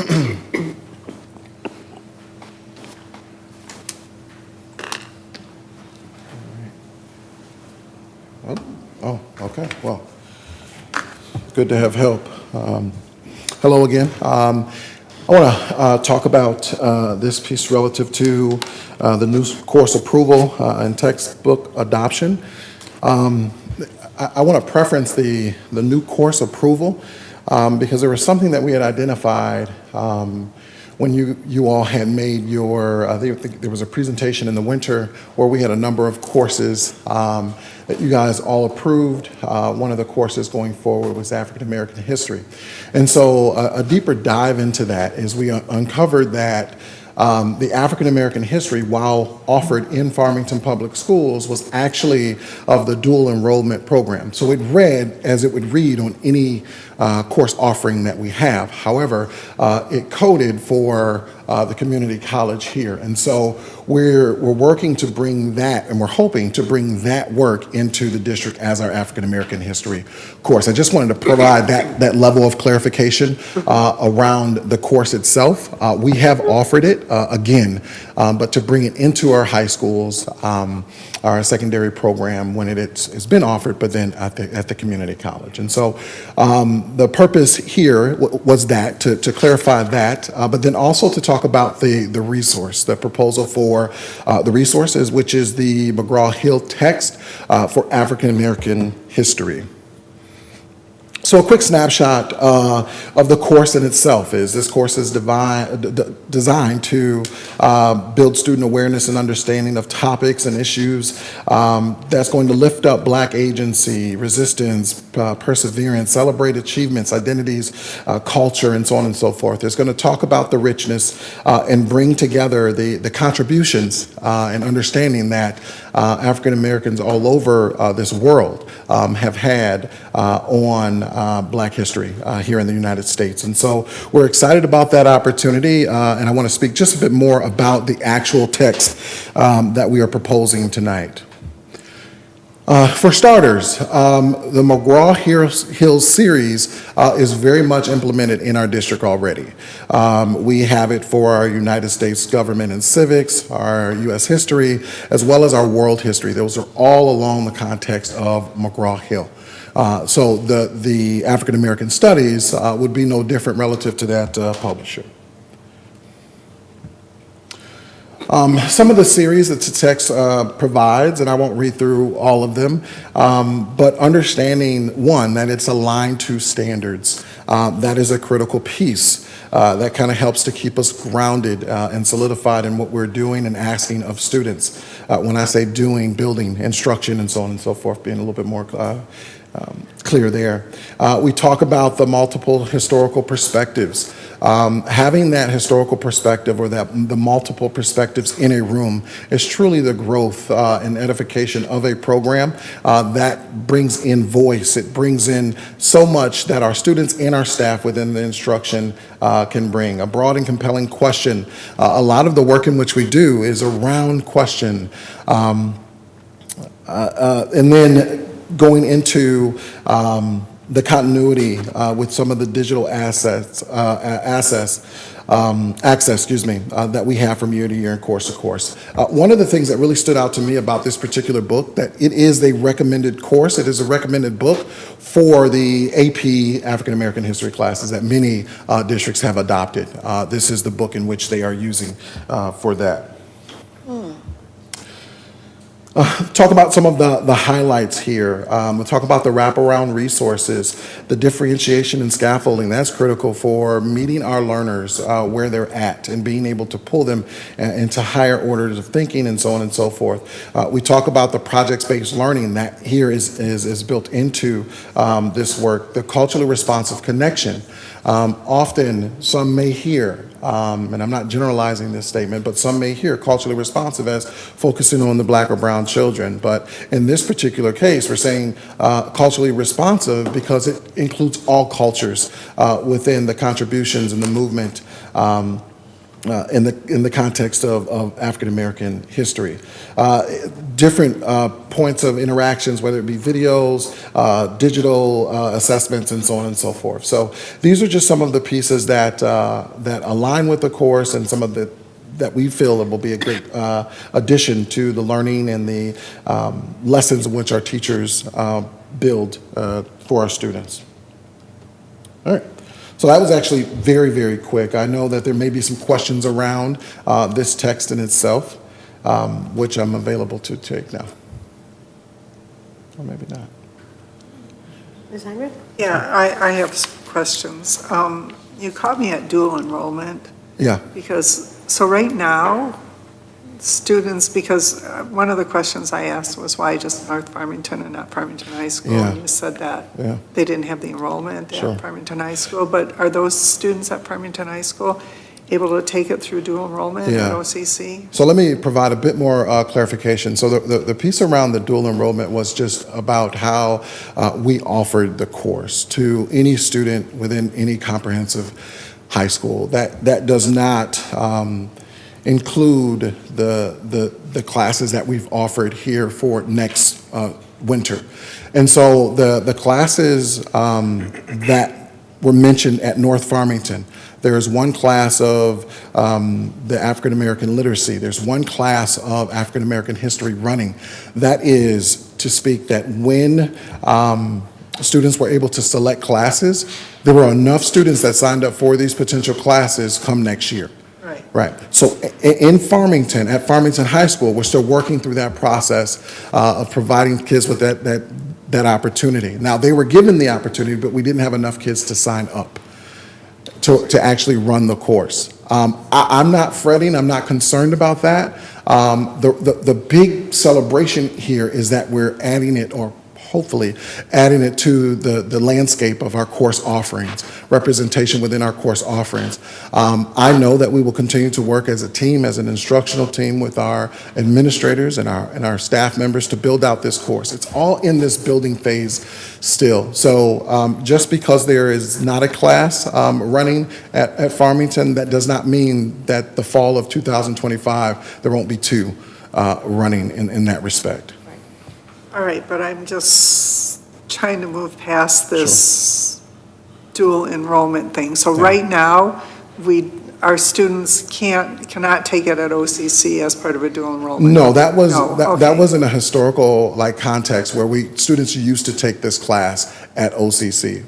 But they can't anymore? They cannot, right. Okay. We All right, don't have okay. students going to OCC to take African American history. We did in the past, and that's what was recorded and what we were going off of as a class that we were running. So I guess, all right. Okay. Yes. Will we have an opportunity to view the resources similarly to when we had other texts come in? Will we have an opportunity? Absolutely. There are hard copies of the text as well as digital copies of the text that will be available to you. Okay. Yes. Okay. Yes, Ms. Williams. Yeah, I just had a question. It's kind of along the lines of being able to review the text. I know that we've reviewed McGraw-Hill before. We recently reviewed the social studies text. I was pleased with that one. I know that McGraw-Hill has done some work recently to ensure that their text is not, it sort of refrains from softening or eliminating racial histories, which is very important to me. And so I just want to make sure that that is consistent with respect to this text. Absolutely. It is in our meetings that we're having with our district ILs related to English or social studies. We are really talking and building that framework to be a very real and authentic learning experience, a very meaningful experience for our students, and capturing those as learning points. Thank you. Yes, Ms. Smith. The same thing that Ms. Weems said. Are we looking at, how can I say this? If students are offended, will there be people in place to have those conversations with them to navigate them to not being, I guess, upset, or know how to talk to them about what they have studied and read? Yeah, so I would say, given the resources that we have currently for students that may, whether it be reaching out to the teacher, some of our SEL staff, administrators, those will all be in place. There will be no difference there. We do understand and recognize that there may be a level of discomfort in not knowing. There may be a level of discomfort, but using those as growing, as healing tools to build bridges rather than walls and barriers in students' learning. And so we look forward to that. You know, students are brilliant in that regard of resiliency and so on, but students will receive the supports that they receive in any other class to support them in their learning. Thank you. Yeah. Okay. Thank you. Thank you. Thank you, Mr. Smith. Next, we are moving on to public comment. During the public comment portion of our board meeting, members of the community are welcome to address the board. Each community member will have up to 3 minutes to speak. A timer on the screen will display the 3-minute countdown for each speaker during public comment. Thank you for honoring this guideline. We wish to remind our community that this is a meeting of the board held in public to provide transparency, but this is not a public meeting. As a result, we will respectfully listen to your comments, but will not respond or engage in dialogue with you in this venue. However, please be assured that we are listening closely to every comment, and that a member of the Board of Education and or our Superintendent, Dr. Delgado, would be happy to speak with you after tonight's meeting to set up a time to engage in dialogue together and further address your concerns. Christy Yankee.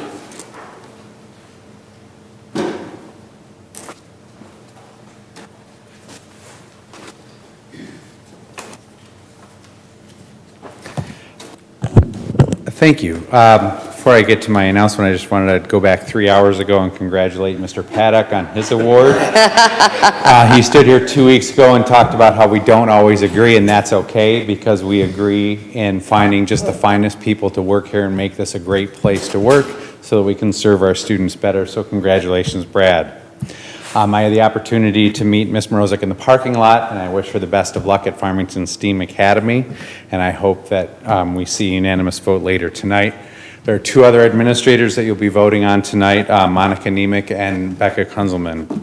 I want to thank Mr. Paddock, Dr. Coffin, and Dr. Delgado for recognizing teacher leadership and providing these very wonderful people the opportunity to become administrators. They both carry the respect of their colleagues and have always had a reputation of being hardworking and dedicated teachers, and I look forward to them having a wonderful career as administrators here in Farmington. So thank you. The reason I came tonight was to tell everyone that our Farmington Education Association Golf and Social Classic to benefit the FEA Scholarship Fund in memory of former FEA President Tom Charnowski will be August 11th. It is an 8 a.m. shotgun start here at Farmington Hills Golf Club. So if anyone is interested in supporting the scholarship fund, you can play golf, you can just come for dinner, you can sponsor a hole. There are a variety of opportunities. We just handed out 3 more scholarships this month, and this is our main driver for adding to the scholarship fund each year. So I just wanted to make sure that everyone is aware, mark it on their calendars if possible, and thank you to everyone who sponsored and stepped out last year. We got rained out twice, so we hope that the odds are in our favor this August. So thank you for your time, and thank you for a wonderful school year. Yes, I'll give you guys some copies. Thank you. Next, we have Henrietta Forche.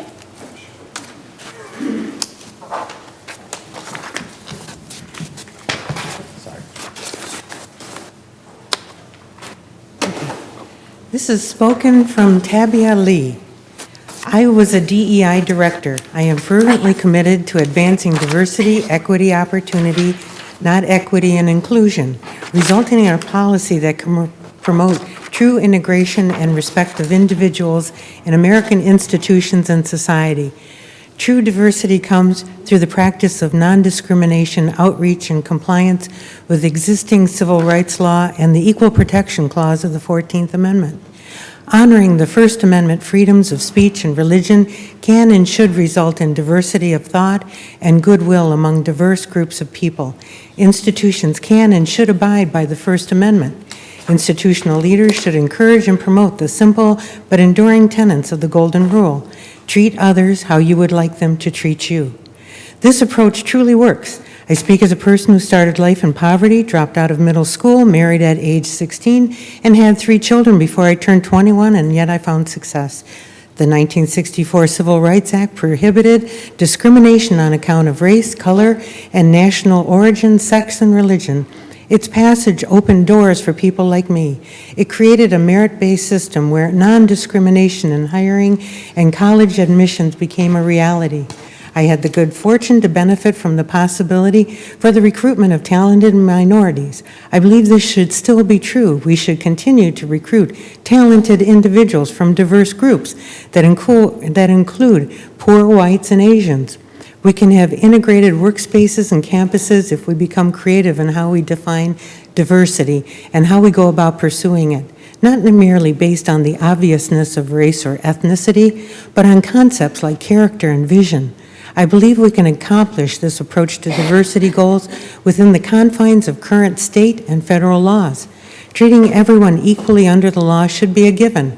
Recruiting talented individuals and helping where needed on an equal basis is where our nation should be headed if we are to achieve equality of opportunity and an atmosphere of mutual respect.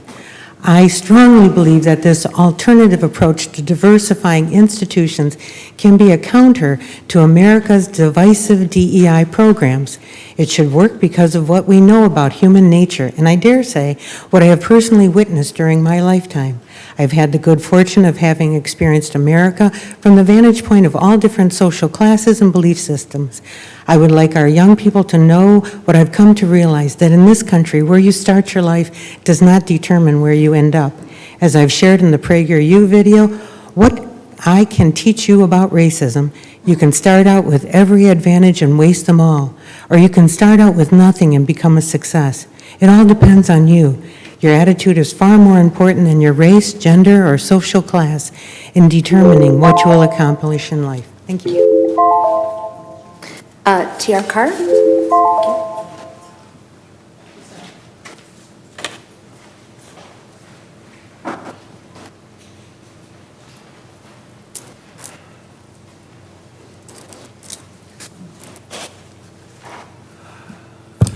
Dr. Blau, Dr. Delgado, members of the board. This is the end of the academic year. It's a time of reflection, a time on a lot of hard work put in by members of the Board of Education and by the staff and by the teachers of Farmington Public School. As I reflect on this last year, I would just like to observe that I have attended 4 of the community dialogue sessions hosted by the board. I've attended most of the Board of Education meetings. I've been a member of 4 of the teacher committees. I've been able to witness the hard work that goes into that the teachers have demonstrated as they've looked at the challenges faced before them. I have attended 0 of the board committee meetings on policy, on finance, on community engagement, because those committees are not open to the members of the public. I'm calling on the board again to reset, to open those committee meetings up so that we can hear and we can understand the issues that you bring before, that you present in the public meetings on a regular meeting like tonight. So what I'm saying is that one of our values that is espoused by Farmington Public Schools is openness, accountability, clarity, transparency, etc. But I haven't seen it. And I would like to ask the board to reset. The board does a lot of work. Staff does a lot of work. We hear them in their presentations tonight. I've seen teachers do a lot of work. And I believe we can strengthen Farmington Public Schools through a time of reset in which committee meetings become public. and which committee meetings, which discussions about budgeting. You're going to approve a lot of budget items tonight. And we will just kind of assume that the brief presentations that have been presented previously are in fact the best. I'm in no position to say yes. I'm in no position to say no. But the Finance Committee meetings have not been open. So again, I thank you for your service. I thank the staff for their service. I thank the teachers for the work that they do. But I think as we end this academic year, it's a time for reset, saying what can we do beginning in August to really be open, to really be transparent, and to enhance our accountability to the public. Thank you very much. Jay Hubbard.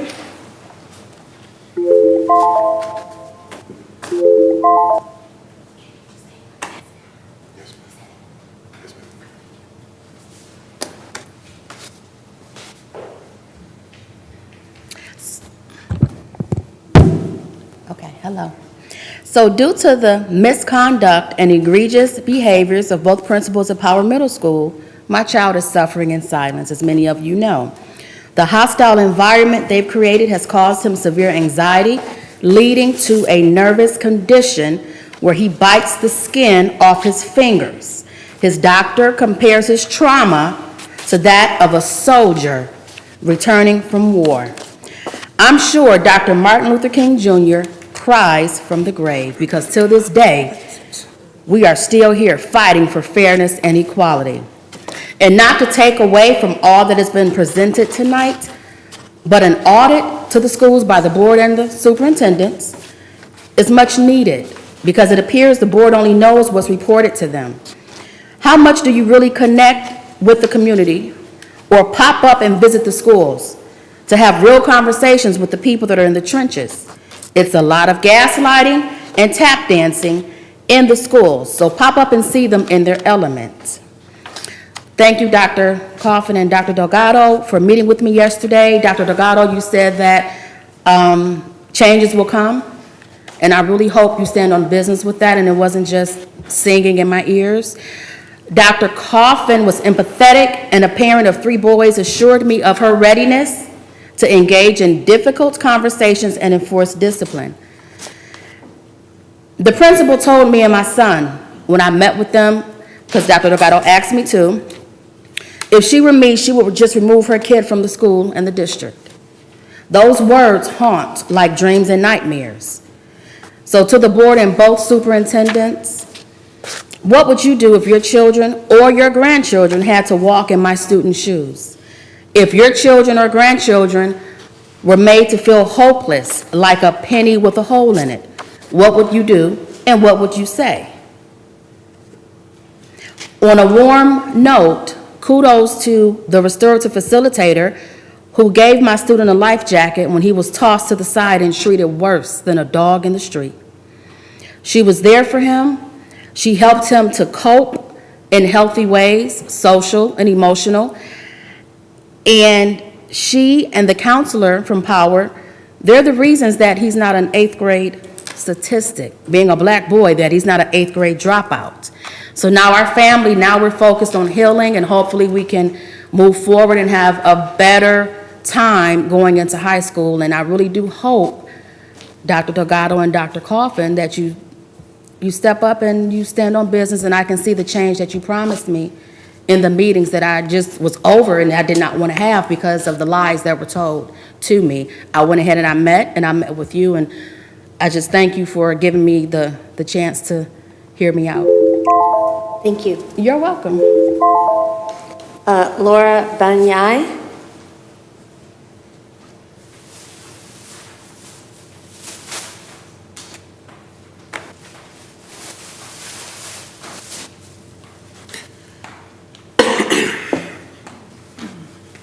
Good evening, everyone. My name is Laura Banyai.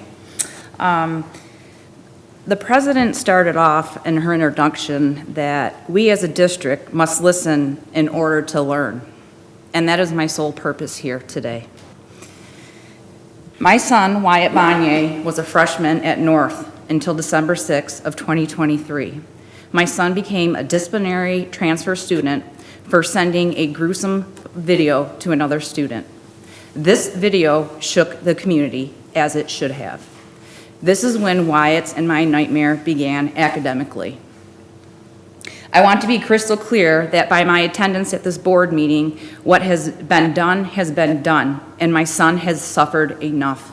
I cannot change the past, but what I can do is help the future students make change. On December 6th of 2023, my son was excused from Farmington North. He was told to finish all of his work on Canvas. So from December 6th to January 19th of 2024, no teacher academically had eyes on my son. All he was told through numerous emails is, do your best, it's coming up towards the end of the semester.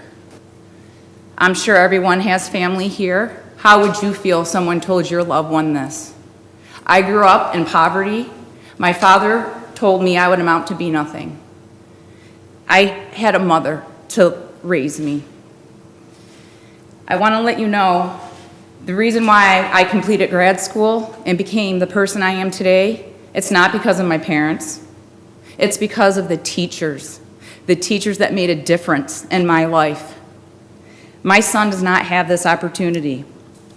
He was told to do the best that he can. His biology teacher, which is his strongest subject, he had an A in, but we had to move to online classes, and he finished on online classes with a C.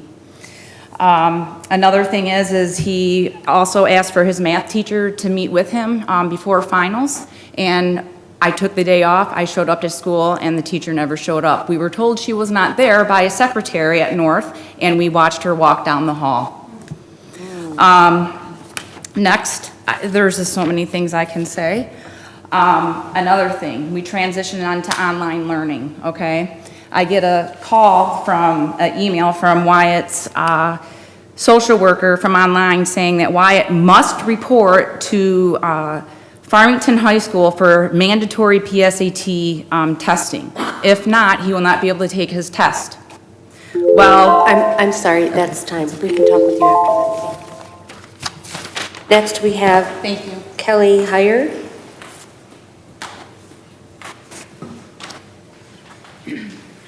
Good evening. My name is Kelly Heyer, and I'm the Executive Director for West Bloomfield Parks. And thank you for the opportunity to make this comment tonight. But first, I want to thank you for what you do as a wife of a longtime school board member who served 24 years in another district in Oakland County. I know what it takes to put into these meetings, so thank you. I came tonight to speak on one thing, but I was so moved by a lot of the updates. It was really cool. I want to connect the lifelong learner profile to all of our volunteer opportunities at West Bloomfield Parks. We see kids from both Farmington North come through our events, and we can't do it, the community building we do, without our student volunteers, so thank you for that. And then lastly, well, before I get into my thing, tomorrow, the West Bloomfield Diversity Task Force is having a free Juneteenth Jubilee at 10 a.m. till noon, or 2 p.m. at the West Bloomfield Civic Center campus. And the task force has been a grassroots community initiative for 4 years now. And all the work that you're doing here, I can see where we can partner together, and I did stop Greg on the way out, and we're gonna connect. But here, what I came for to here today is to share about our bond proposal that's on the August 6th ballot. West Bloomfield Parks is asking voters to consider a 20-year, $25 million bond proposal that, if approved, will provide critical support for creating a healthier community through expanded recreation programming for all ages, as well as enhanced park amenities. The bonds would provide the community with an expanded multi-generational Connect Community Center built on the Civic Center campus. The new center would feature a wider variety of recreation programs than what's currently offered, including our nature education opportunities, a dedicated lounge space for seniors, rentable meeting and event space, a gymnasium, and an indoor walking track, and more. This proposal would be an expansion of the current Recreation Activity Center, which is only about 9,000 square feet. And once completed, it will be over 34,000 square feet. The bond would enable West Bloomfield Parks to make these much-needed investments in other parks, including new playgrounds at Pine Lake Park, Bloomer Park, Marshbank Parks, the replacement of the paved walking trail at Marshbank Park, and the expanded pickleball complex at Drake. If the bond is approved, a resident whose home has a taxable value of $100,000 will be assessed approximately $35 annually. We encourage voters to view our official ballot language, frequently asked questions, and concept renderings at wbparks.org/bonds. Additionally, we invite voters to attend our upcoming public information meeting. The only one that's left is our virtual meeting this Thursday, June 20th at 6 p.m. Again, thank you for your service. Thank you. Next, Bill Lubaway.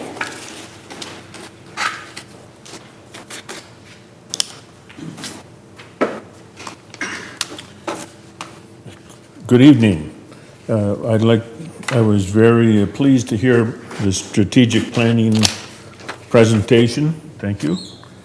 It's about time that metrics be used to track education in Farmington. The board and the superintendent have been goal phobic. And I believe it when I see the metrics in use. Also, it's time to become strategic communicators, or cross it off your lifelong learner sign. I'm going to go back over a point that Huge and I have made. There's somewhere between 1,000 and 3,000 students who read below grade level. This years-long condition particularly affects two groups of students, low income and African American. This is not equity. So board, what are you doing to fix reading gaps in all grades, specifically metrics? When? How many more classes must graduate before you fix reading? In looking at the budget, you don't have an education plan that I've seen. It would be nice if you strategically communicated that to your public. There's no budget line item that has anything to do with fixing the education. And the district can't complain about, well, they can complain. They have $10.5 million in excess fund balance that could be used for this fix, and we have no idea how you're going to do that. You just eat it up in something. One thing that I ran into was Dr. Brandy Shufutinsky's talk at Sherry Zedek. She is a black doctor, and she said the KKK couldn't have brought forward a better program to disenfranchise black American citizens. The level of illiteracy among black Americans is cultural genocide, and it's being done in the name of DEI. And in the few seconds I have, I saw that the DEI proclamation has disappeared from the Farmington website, and all I can say is good riddance. Mr. Mark Forshey.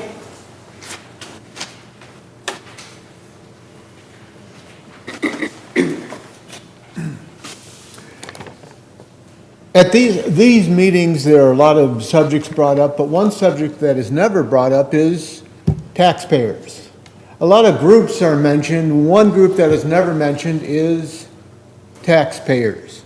They're sitting out there, they're looking, I hope some are listening, but the word doesn't get out. This is a $180 million budget, and if I'm understanding it, it's $20,000 a year per student. If that's accurate, I'm not sure. But there's a lot of money spent. I hear the people talking about, well, we're going to spend all this on electronics. Does no one know that half the things on that board are illegible? The numbers and letters, we can't read them? And we're spending a fortune on electronics and computers and so on. So I have an idea that since no one talks about wasting money, what if someone did something radical and proposed a deep analysis of the budget and root out all the fat, all the waste, and now here's the heresy now, you might fall off your seats, but in doing this, the budget could actually be lower. We could have a smaller budget and more efficient, and frankly, I think a lot of people out there in TV land and computer land would love that because they're paying all the bills, but they have no respect here and get no attention whatsoever. So that's my idea, and I think it's about time there's so much, I've been doing this since 2021, and I hear all these projects and all these things, and Mr. Lubaway does a fine job of analyzing the finances, and we don't need to spend this much. So there's a lot I can say, but I think that's enough. Is there any further public comment? You have to fill out a card? Okay. Yes. Yeah, I'd just like to make a correction to TV land and the public. The foundational allowance is not $20,000. It is nowhere near that. Thank you.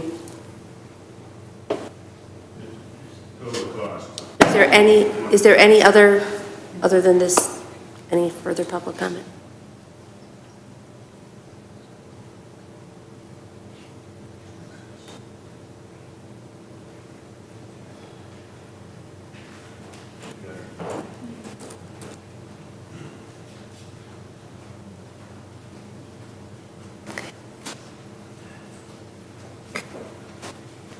Thank you. Okay.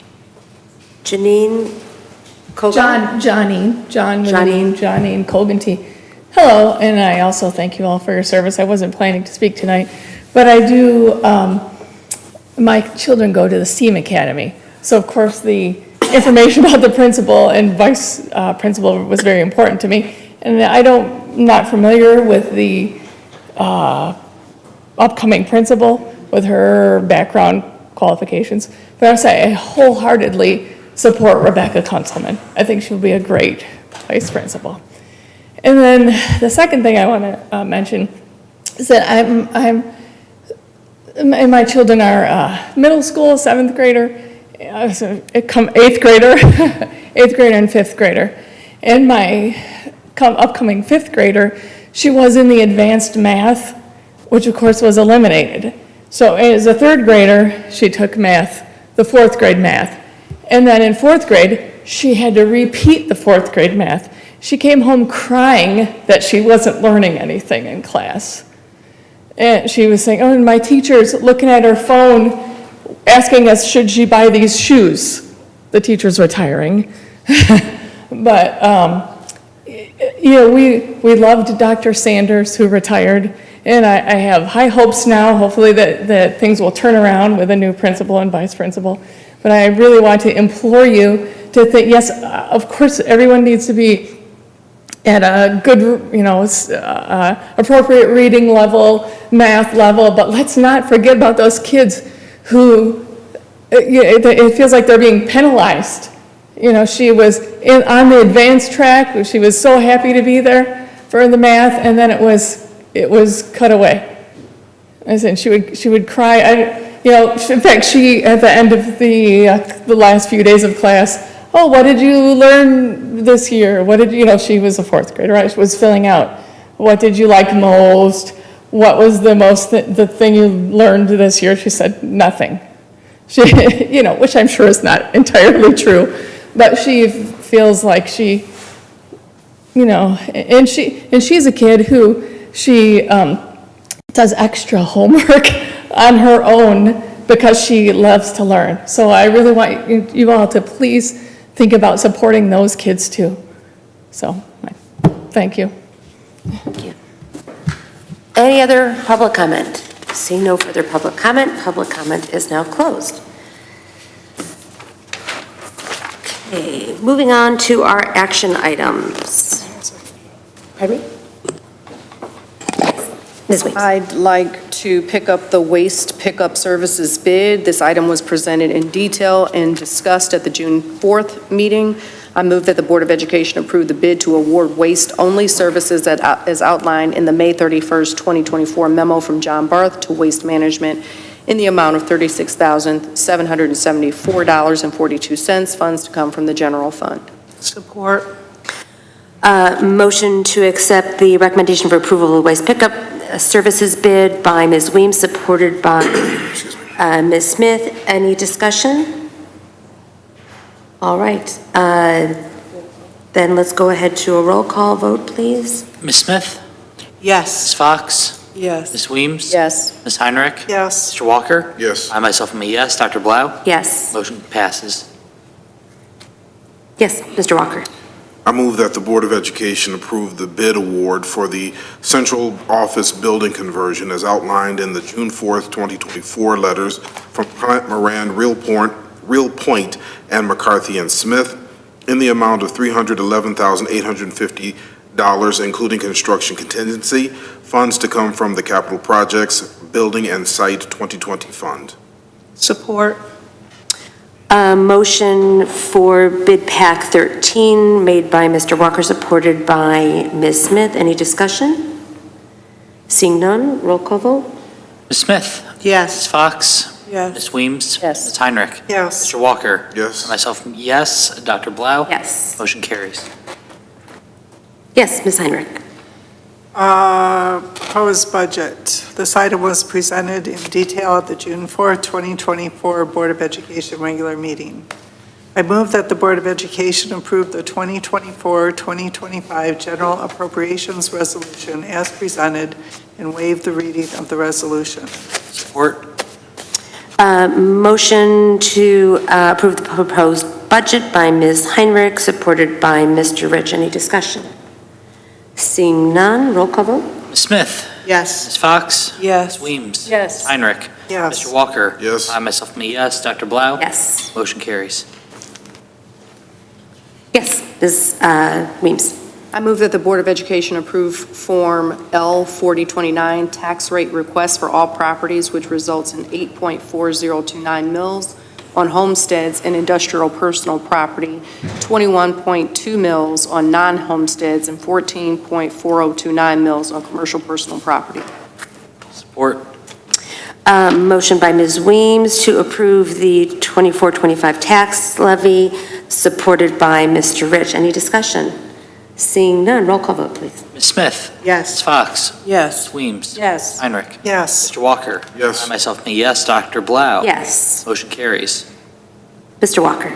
This is regards to the current year 2023-2024 second budget amendment. The item was presented in detail at the June 4th, 2024 Board of Education regular meeting, and I move that the Board of Education approve the 2023-2024 revised general appropriations resolution as presented and waive the reading of the resolution. Second. Motion to approve the current year second budget amendment made by, motion made by Mr. Walker, seconded by Ms. Weems. Any discussion? Seeing none, roll call vote, please. Ms. Smith? Yes. Ms. Fox? Yes. Ms. Weems? Yes. Ms. Heinrich? Yes. Mr. Walker? Yes. I myself am a yes. Dr. Blau? Yes. Motion carries. Ms. Heinrich.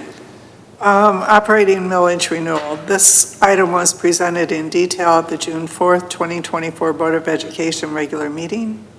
I move that the Board of Education approve the resolution to submit an operating mill renewal proposal for the November 5th, 2024 election as presented and waive the reading of the resolution. Support. Motion made by Ms. Heinrich to approve the operating millage renewal, supported by Ms. Smith. Any discussion? Seeing none, roll call vote, please. Ms. Smith? Yes. Fox? Yes. Ms. Weems? Yes. Ms. Heinrich? Yes. Mr. Walker? Yes. I myself am a yes. Dr. Blau? Yes. Motion carries. Yes, Ms. Smith. I move that the Board of Education approve the recommendation of Monica Nemick as principal at Farmington Central High School. Support. Motion made by Ms. Smith to approve the recommendation for principal of Farmington Central High School, seconded by Ms. Weems. Any discussion? I have some discussion. Yes. I want to thank Dr. Delgado. I worked with Ms. Nemick as a teacher. Well, she was the teacher, I was the hall monitor. And I did have concerns about her being the teacher, well, the principal, because as the hall monitor, after I got elected, you're treated a little different. And I was worried about that relationship coming from teacher to principal, working with her colleagues. And Dr. Delgado broke it down to me that how well of a job she had done during the process of what was going on and how things were going. And so I support that decision, and I thank Dr. Delgado too for having that conversation in depth with me to let me know that I don't have to worry about anything. And I do support Ms. Nemick being the principal at Farmington Central. Appreciate that, Ms. Smith. Thank you. Any further discussion? Seeing none, roll call vote, please. Do this by a voice vote. Oh, voice vote. All in favor? Aye. Opposed? Abstentions? Motion passes. Congratulations. Next. Yes, Ms. Heinrich. As the principal of STEAM Academy, I move that the Board of Education approve the recommendation of Gianna Mozek as principal of Farmington STEAM Academy. Second. Motion made by Ms. Heinrich to approve the recommendation for principal of the Farmington STEAM Academy, supported by Ms. Weems. Any discussion? Seeing none, let's go ahead and, pardon me? Yes. All in favor? Aye. Opposed? Abstentions? Motion passes. Congratulations. Next. Yes, Ms. Heinrich. Assistant Principal of STEAM Academy, I move that the Board of Education approve the recommendation of Rebecca Kunzelman as Assistant Principal of Farmington STEAM Academy. Second. Motion made by Ms. Heinrich to approve the recommendation for Assistant Principal of Farmington STEAM Academy, supported by Ms. Weems. Any discussion? Seeing none. All in favor? Aye. Opposed? Abstentions? Motion passes. Wonderful. Congratulations to all three. Yes, Ms. Weems. This is in regard to the Farmington Transportation Association bargaining contract. I move that the Board of Education approve the tentative agreement bargaining contract between the Farmington Board of Education and the Farmington Transportation Association, MEA, NEA, FTA as presented. Support. Motion made by Ms. Weems to approve the FTA bargaining contract, seconded by Mr. Walker. Any discussion? Seeing none. All in favor? Roll call? Okay. Roll call vote, please. Mr. Walker. Yes. Ms. Heinrich. Yes. Ms. Weems. Yes. Ms. Fox. Yes. Ms. Smith. Yes. I myself am a yes. Dr. Blau. Yes. Motion carries. Next. Yes, Mr. Walker. This is in regard to the tentative agreement, Farmington Education Support Professionals, ESP, bargaining contract. I move that the Board of Education approve the tentative agreement bargaining contract between the Farmington Board of Education and the Farmington Education Support Professionals, MEA, NEA, ESP, as presented. Support. Motion made by Mr. Walker to approve the ESP bargaining contract, seconded by Mr. Rich. Any discussion? Seeing none, roll call vote, please. Mr. Walker. Yes. Ms. Heinrich. Yes. Ms. Weems. Yes. Ms. Fox. Yes. Ms. Smith. Yes. I myself am a yes. Dr. Blau. Yes. Motion carries. Wonderful. Next. Yes, Mr. Walker. This is regarding Michigan High School Athletic Association membership resolution. I move that the Board of Education approve the MHSAA 2024-2025 membership resolution and waive the reading of the resolution. Second. Motion made by Mr. Walker to approve the MHSAA membership recommendation, seconded by Ms. Weems. Any discussion? Okay. Twice. Yeah. All in favor? Aye. Opposed? Abstentions? Motion passes. Okay. Moving on to our annual organizational meeting. I have given you all a copy of the process that we've used in the past. The chair will call for nominations for each position one at a time, beginning with the office of president. After a nomination, no second is required. The nominee will be asked if they accept the nomination. The chair recognizes the nomination and asks if there are any others. If further nominations are made, we repeat the process. The president will then close the nominations when there are no further nominations. If there is more than one nominee, a roll call vote will occur in the same order as the nominations were made. The first nominee with majority vote will be considered elected. And if there is only one nomination and no further nominations, it will be declared that the nominee is elected by unanimous consent. Any questions? All right. Do we have any nominations for president? Yes, Ms. Smith. I nominate Terry Weems for the president for 2024-2025 school year. Ms. Weems, do you accept the I accept the nomination. Are there any other nominations? As there are no other nominations, then we declare it by unanimous consent, correct? Yes? Yes. Yes. Okay. Thank you. Congratulations. Thank you. We will now move to the vice president nomination. Is there a nomination for vice president? Mr. Rich? I nominate Donald Walker for vice president. Mr. Walker, do you accept? Yes, I do. Are there any other nominations for vice president? That is the case. Mr. Walker, you are now the vice president. Congratulations. Thank you. Thank you all. Next, we will open nominations for secretary. Are there any nominations for secretary? Mrs. Smith? I nominate Ms. Mabel Fox for the secretary for the school year of 2024-2025. Mrs. Fox, do you accept? Yes, I'm happy to take the position of a secretary. Thank you. Are there any other nominations? Congratulations, Mrs. Fox. You are now the secretary. We will now open nominations for treasurer. Are there any nominations for treasurer? I nominate Ms. Claudia Heinrich for treasurer. Mrs. Heinrich, do you accept the nomination? Yes. Are there any other nominations for treasurer? Seeing that there are no other nominations for treasurer, congratulations, Mrs. Heinrich, you are the treasurer. I do believe we need a vote, don't you think? Not according to our process. Not according to the process? Unanimous. We would need one to have accepted. So we didn't that. vote on the process. Right. So since we didn't vote on the process, Yeah. yes. I move that all nominations that were made are then passed by unanimous consent. Support. Thank you, Mr. Rich. There's a motion on the table that all nominations be accepted, supported by Mrs. Smith. All in favor? Aye. Any discussion? No. All in favor? Aye. Any noes? All right, motion passes. Thank you. Congratulations, everyone. Congratulations to everyone. I want to congratulate or thank all of the older officers. Thank you for your service. And thank you to and congratulations to the new officers for the 24-25 year. Dr. Delgado, did you have something to add? Yes, President Weems, I would like to present two gifts. One to Dr. Blau. Oh.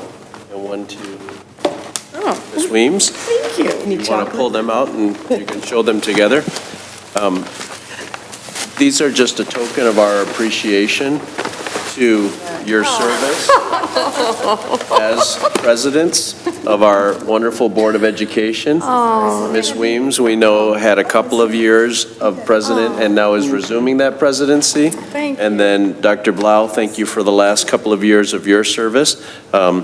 We will have those engraved for a keepsake for you and just a token of our appreciation for all that you do. I want to remind the public, this is a volunteer board, and what you've been able to navigate through, if you go back through COVID and the changes and closing of schools and some of the challenges that we and other school districts face, you've done a remarkable job, both of you, in partnership with the rest of your board members. So thank you from our cabinet, from our leadership team, from the district, to both of you for your presidential leadership. Thank you, Dr. Delgado. so much. Really appreciate that. We will now move to items from the treasurer. Ms. Heinrich? I move that the Board of Education approve the expenditures as outlined in the expenditure printout dated June 18th, 2024 as follows. General Fund, $12,457,684. General Fund Athletics, $199,635. Capital Projects 2020 Bond Fund, $448,544. Capital Projects 2023 Bond Fund, $577,825. Nutrition Services Fund, $445,914. Benefit Stabilization Fund, $1,407,905. Total, $15,537,507. Support. Motion made to approve the treasurer's report by Mrs. Heinrich, supported by Mrs. Smith. Is there any discussion? All in favor? Aye. Any abstentions or noes? Motion passes. Can we have a motion to approve the consent agenda? Mrs. Heinrich? Oh, there's a bank and investments institution. Oh, okay, account thank you. Signatories. Thank you. Okay. I move that the board authorize for the 2024-25 school year the deposit of school district funds in the following financial institutions: J.P. Morgan Chase Bank, N.A. Comerica Bank, Livingston Oakland County Credit Union, Bank of America Citizens Bank, Fifth Third Bank for Michigan Liquid Asset Fund, Huntington National Bank, PNC Bank, Flagstar Bank, Independent Bank, First Merchants Bank, and authorize the investment of surplus funds through the following financial institutions: Michigan Liquid Asset Fund, Fifth Third Bank, Bank of America, J.P. Morgan Chase Bank, N.A. Comerica Bank, Fifth Third Bank, and authorize the following Farmington Public Schools signatories for the listed funds for the 2024-25. Farmington Public Schools authorized bank signatories for 2024-25. Fund, General Fund, Board President and Board Treasurer. Debt Fund, Board President and Board Treasurer. Capital Projects Fund, Board President and Board Treasurer. Nutrition Services Fund, Board President and Board Treasurer. Student Activities Fund, Board President and Board Treasurer. Benefit Stabilization Fund, Board President and Board Treasurer. Would you like me to Support. repeat any of that? No, thank you. I supported it. Yes. Motion to approve the bank and investment institutions and the account signatories made by Mrs. Heinrich, supported by Mrs. Smith. Is there any discussion? All in favor? Aye. Any abstentions? Noes? The motion passes. Mr. Walker. I move that the Board of Education approve the June 18th, 2024 consent agenda as follows. A, under the approval of minutes, the June 4th, 2024 regular meeting and the June 8th, 2024 board retreat, and B, personal items. Support. Motion made by Mr. Walker to approve the consent agenda, supported by Mrs. Smith. Is there any discussion? All in favor? Aye. Any nays? The motion passes. Are there any reports from board representatives? Seeing none, we are adjourned. Wonderful. Thank you. All right. Have a happy summer. Congratulations, new officers.